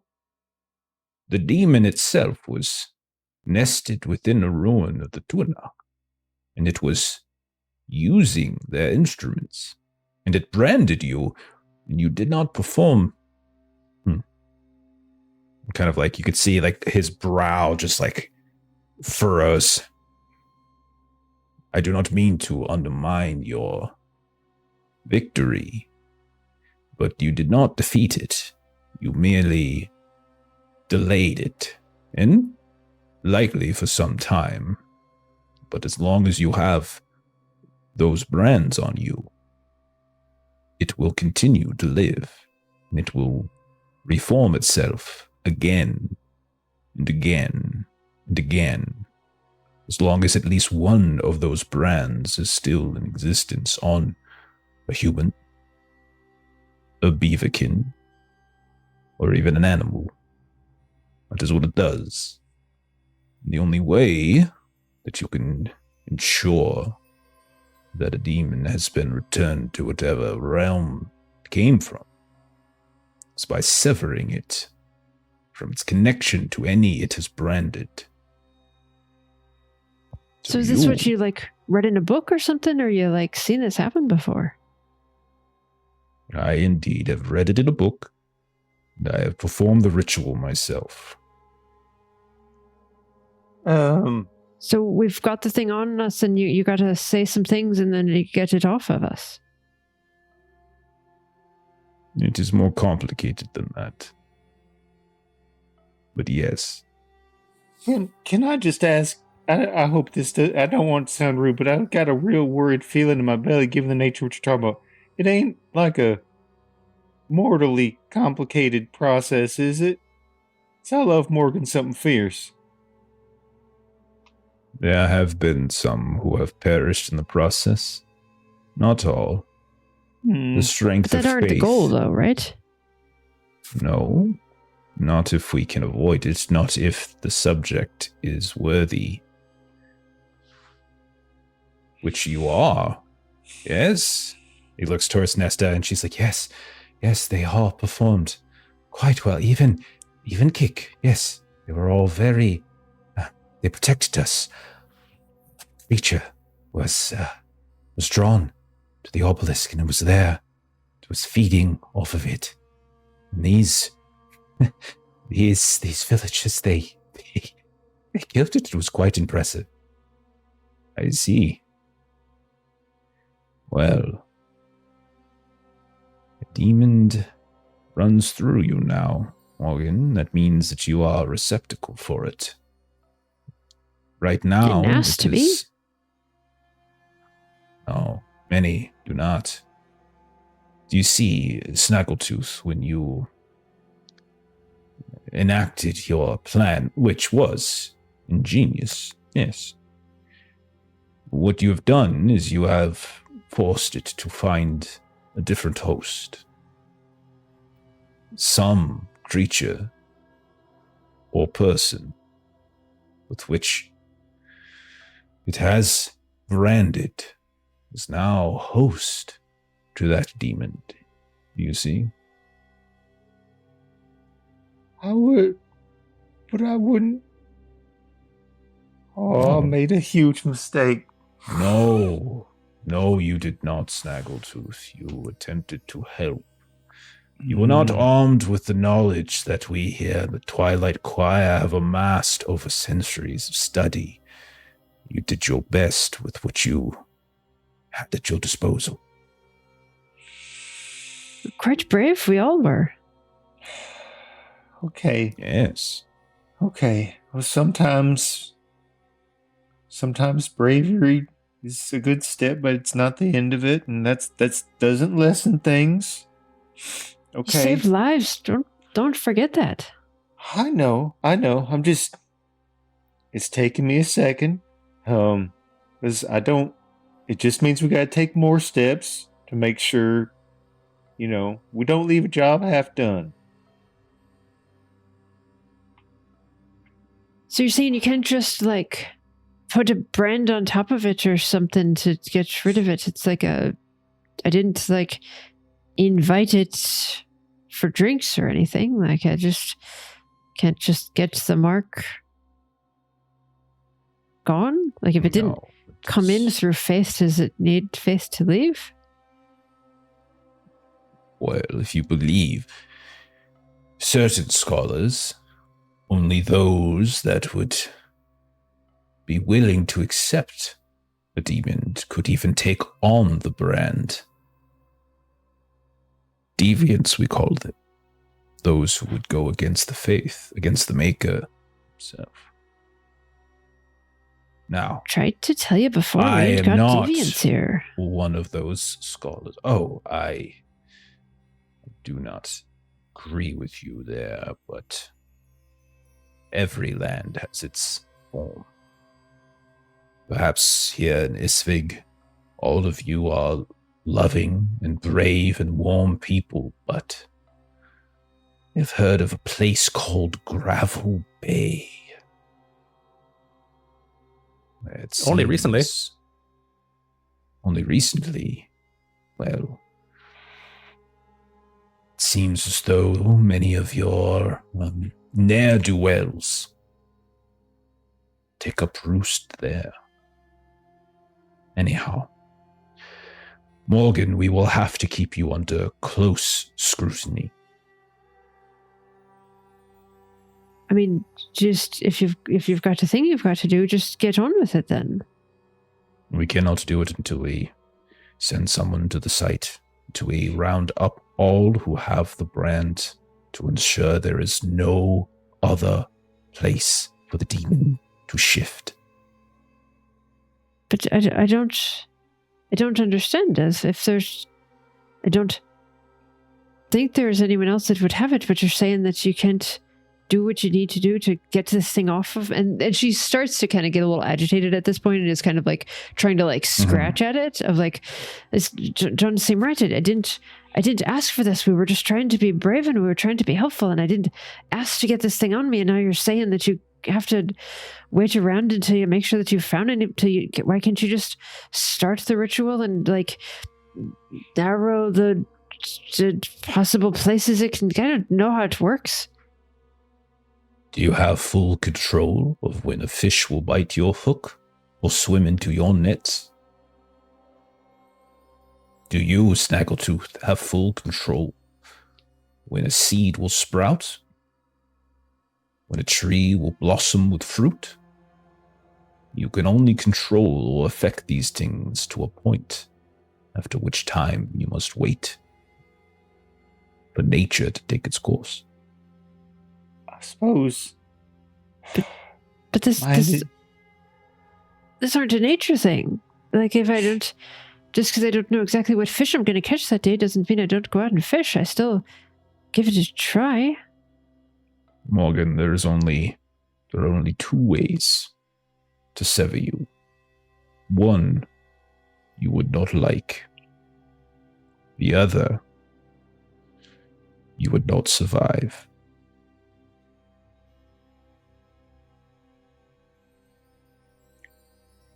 Well, that's a rough choice. These demons, like, do they think? Like, I mean, I'm sure that sounds dumb to you, but like, when we encountered it, it just seemed like this thing of fire and rage, and I don't know, but like, if it has itself nestled in somebody, are they sneaky like? They are most insidious. Yes. It's like, what if we tried doing it without it? Like, if we tried doing it, but somebody else is out there, and maybe then would it know if you messed with one mark and it was in somebody else? And then that would just give it all the more notice to be extra sneaky. This is why we must collect all those it was marked by, so that the ritual can be performed on all. There is nowhere for it to run. I hate that. That makes so much sense, because it really worries me. Do not worry, Snaggletooth. Time may not be on our side, but at least we are aware of the ritual. Now, one of you will need to fetch this kick, assuming this sort of news is something that she would respond better to coming from you than one of my acolytes. But if you wish it, and if you think it necessary, I could send the singer after her. Don't do that. We can, I agree. Trying to explain it and hearing it from a friend, she's a real good person. She is. She just, she's as stony as the mountain that she comes from. Yes. Yes, I've heard she's from the mountains. I asked her if she would make an introduction to her people. Are any of you familiar with clans? We have found it difficult to find someone to speak with. There is territory, the northern ridges, that we are curious about exploring. And he gestures at the map now.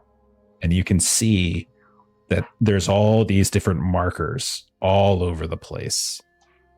And Morgan, considering you did the sketching for Eldrin, right?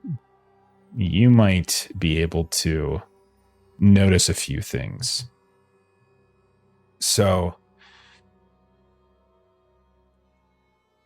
you knew from the sketch that you had of Auntie Eldrin's map that there were markings near Tor Hollow, near the sea caves, in the middle of Lake Umbra. There is one in the forest approximately where the elvish village of Ashtaran is. You can see there's one in the northern mountains where the clan settings are. You can see there's a marking over by Gravel Bay. You can see there's a marking by the old henge that you all had encountered a golem with Poe a while back. And there is one deep within the forest where no one goes. And that's from her map. When you look at what they have marked, they have the sea caves. They have the forested area where the elvish village of Ashtaran is. They have the mountain clan settings to the north. They have the lake Umbra. And then they have the Tor Hollow, down by Tor Hollow as well. And it does not look like they have as many things marked as you recall seeing on her map. What are you putting together here? Well, Since you asked, Lloyd, we are very curious about your region. You see, your region was quite important to the Turanok. There were many here who believe your region could have been capital of their greatest cities, steadings. I'm not sure exactly what they called them. And we have for years now been traveling across the continent, learning as much as we can about them and about their lives. And we have it on good authority from studying various texts that there could be ruins of the Turanok in these places. And considering what you and Nesta and Melon found in sea caves, I think I think we have evidence here that we might be correct. We have interest, you see, in exploring these places, learning what we can. Would you be able to, would you be interested, Mr. Grover, in helping us reach some of these places? Of course. Yes. Never been out of here most of my life, but you're saying all these places are near my hometown. How could I not go? I have heard that just to the west, in Lake Umbra, an island has risen. Isn't that curious? Right out of the water, out of nowhere. Right overnight with your first fall festival, it seems. Yes. Isn't that curious? I mean, given the way the waters rose up, I mean, something... Yeah, I guess that all makes sense. Yes. So you'll be in this region until you cover it all? Yes, indeed. We will. And when we are done, we'll return to Kerleth with our findings. And should you wish to join us, we would welcome a young man like yourself. If your uncle can spare you, of course. I'm sure he would. I can make up a good case. Or he could come with us. There's always a need for a good candlemaker within Kerleth. I gotta tell him the news. Excellent. You're a I'd good ask boy. you a bit of a question. Yes? If you're... Like, I understand that we could have known that these things were here and kept them for ourselves, but I'm a bit curious about kind of going to places that are other people live and kind of going in and taking things of theirs and then leaving with them. It feels a bit... Something feels a bit wrong about that. Are you claiming ownership? Just saying, usually you do a bit of a trade. Are you a member of the Turanok? Did you even know what they were until recently? I mean, they're not here to speak for themselves and do trade, but normally if I've gone out and done my fishing and someone else has got some stone or ore or whatnot, then we set up a trade, because the ore comes from where you are and the fish come from where I am, and we trade freely. It's not that I go to your mines and take for myself. It is a bit... And you want compensation. I'm just saying, you're taking things from where they lie. It's not that you're coming and studying it and taking notes and taking drawings and putting it back in your books. You're actually taking the things with you. He steps a little closer. Yeah, go ahead. Well, maybe another way to put it is that, obviously we're new to this, and you're fine. Would you call it a scribe? Or I'm not quite sure how you describe the different ranks of your organization. Your agent here, she said a lot of these things have some sort of purpose, and that purpose can vary. I mean... Had a purpose. Turanok have been extinct for 2,000 years. But we don't know because you're still studying them. They could still be having effects.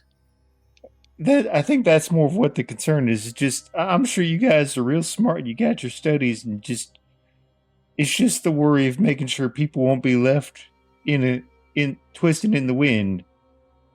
Like that, there ain't going to be undue repercussions. Like, I don't know. It's just, you got to understand, like, we're dealing with the fact that there's demons that can brand you, and now you've got a whole group of people you got to be worried about, and who knows what else. And this is real big and scary. Yes. Yes. That is a fair point. You are simple people.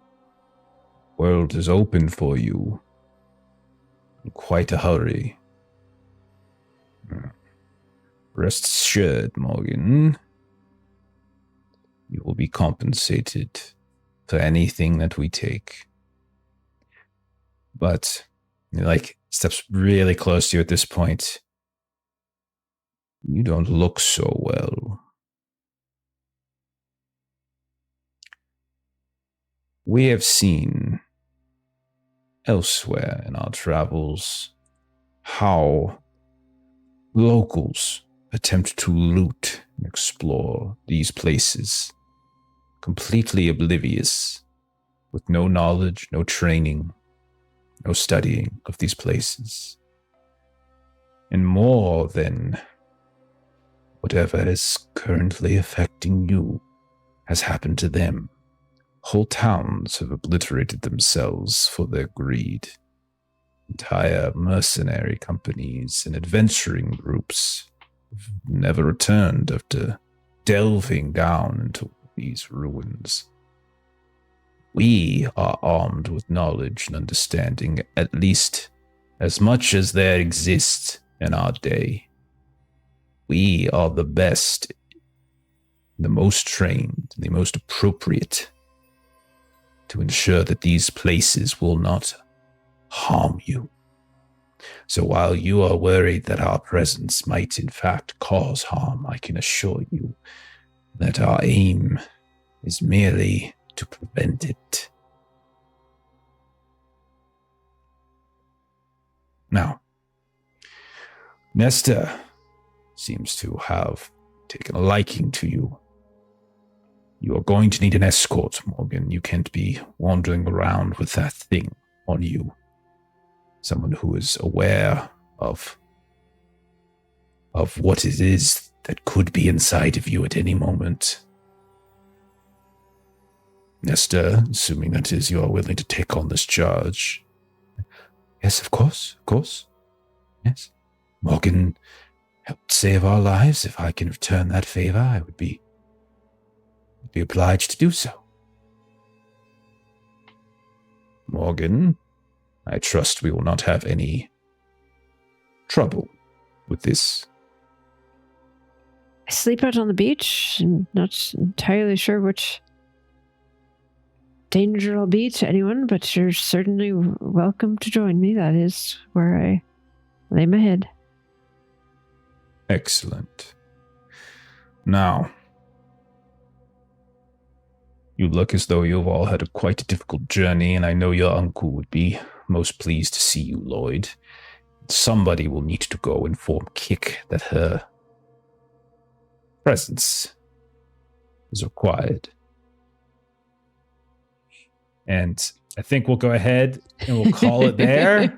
Yeah. With Kick throwing double birds. And we'll next week. I'm gone.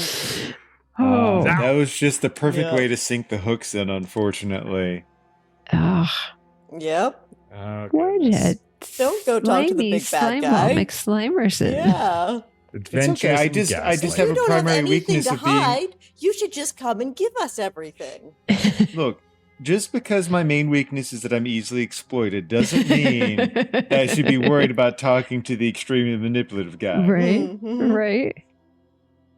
I had to just throw the Indiana Jones thing in there. I'm like, oh, you're just gonna come here and take the stuff and bring very back. British museum. Of course, It's not actually your ancestors, though. That's not You're just theirs living. either. Yeah. You don't know that. It's of this. Well, I'm pretty sure, actually. No, you don't. Kit I mean- don't know shit. She wouldn't Yeah, have. no, she didn't.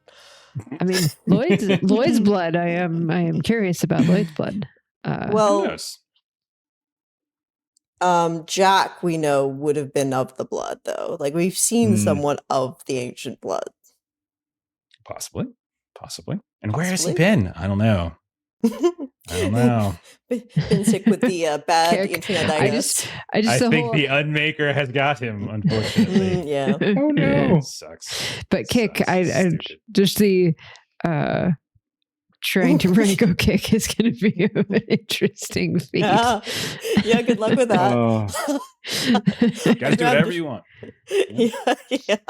I am getting out of town while you guys were talking to this Sure. guy. Yeah, poor Nesta, I think, is going to find herself hit over the head and knocked out at some point. Yeah, This is you've got gonna a be babysitter now. perma You're chaperone. Yeah. But at least you have good rapport with her and you saved her life. So like, it could be a lot worse. It could definitely be a lot worse, but there's still Yeah. we can't even make the John Denver joke anymore because that's just unfair to John Denver. I tell you, you guys are gonna be so embarrassed when it turns out he's just been a good guy this whole time. It would be Good the funny guys thing don't that talk it like turns out. that. Yeah. I agree. He's very misunderstood. He's a true believer in whatever it is that he Yeah. believes. Mm-hmm.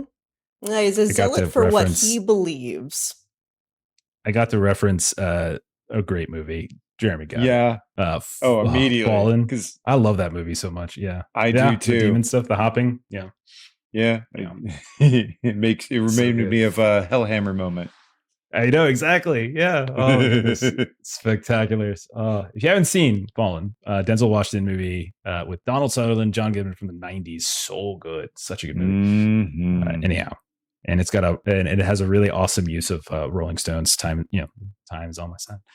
We'll get anyhow, Jeremy, Jeff, and Alex in a stream together at one point in time, and it'll just be like Right? I love them it, dude. talking. I love it. And then we'll just I get sit to make here all these references. quietly.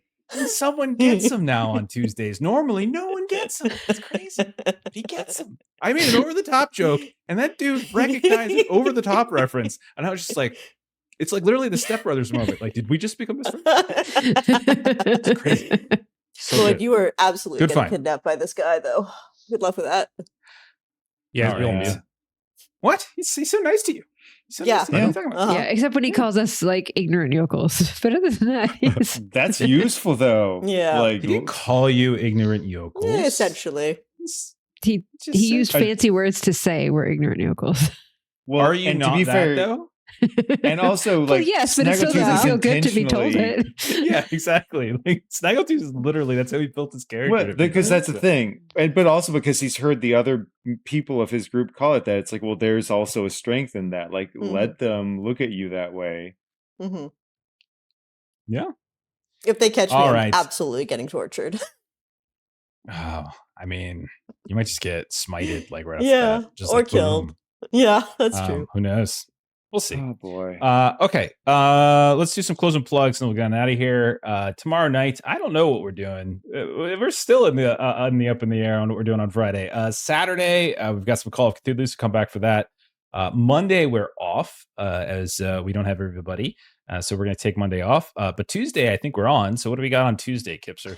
We have some Hardwired Island where we are playing, and by we, I mean they are playing Cyberpunk Millennials, where they are freeing the very safe robots into society so that the corporations can't do anything about it.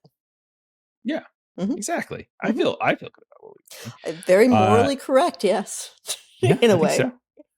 And then next Thursday we're also off because it is good old Thanksgiving here in the US. So we'll be back with more Legend of the Mist in 2 weeks, and we'll see what's up. We'll see what happened to Kick, and we'll see what Kipser's new character is. It's great. Yeah, All right, Oh Okay. oh dear. Oh my. it's All always right. possible. I'm just teasing. Man, It's I an kind of empty want threat, I'm just teasing. demon infused Snaggletooth. Would at That'd be least so like to fun. die on screen. you're the only one who I don't think they know that you have it, right? I'm pretty sure like you kept yours hidden, but Morgan and Kip now haven't. And you didn't touch it, so there's really no reason. Slip. Yeah. But now he's going to stay close to Morgan anyways, just because the guilt of the possibility of this causing problems to other people will keep him there anyways. They're so full of crap. Like, I don't believe it. So mean. Yeah. Snaggletooth isn't going to like make a break for it as soon as the time to meet Poe comes up. That's what I'm saying. Like, Nesta may find herself with a knock on the head when it comes around to be that time too. Or you just go into like an outhouse and like there's a back door to the outhouse that she doesn't see. Right. Sneak on out. Yeah. She's been in there a long time. Get through the little tiny window at the back of the outhouse. Yeah. Or just have your friend chew an exit for you. You'd be the perfect person to escape an outhouse. Yeah. Oh. Okay. So ridiculous. All right. Let's get out of here. We're going to raid Omega Ohm TV. Looks like they're playing some Electric State. So have a great rest of your night. We'll see y'all later. Bye-bye. Farewell. Good game.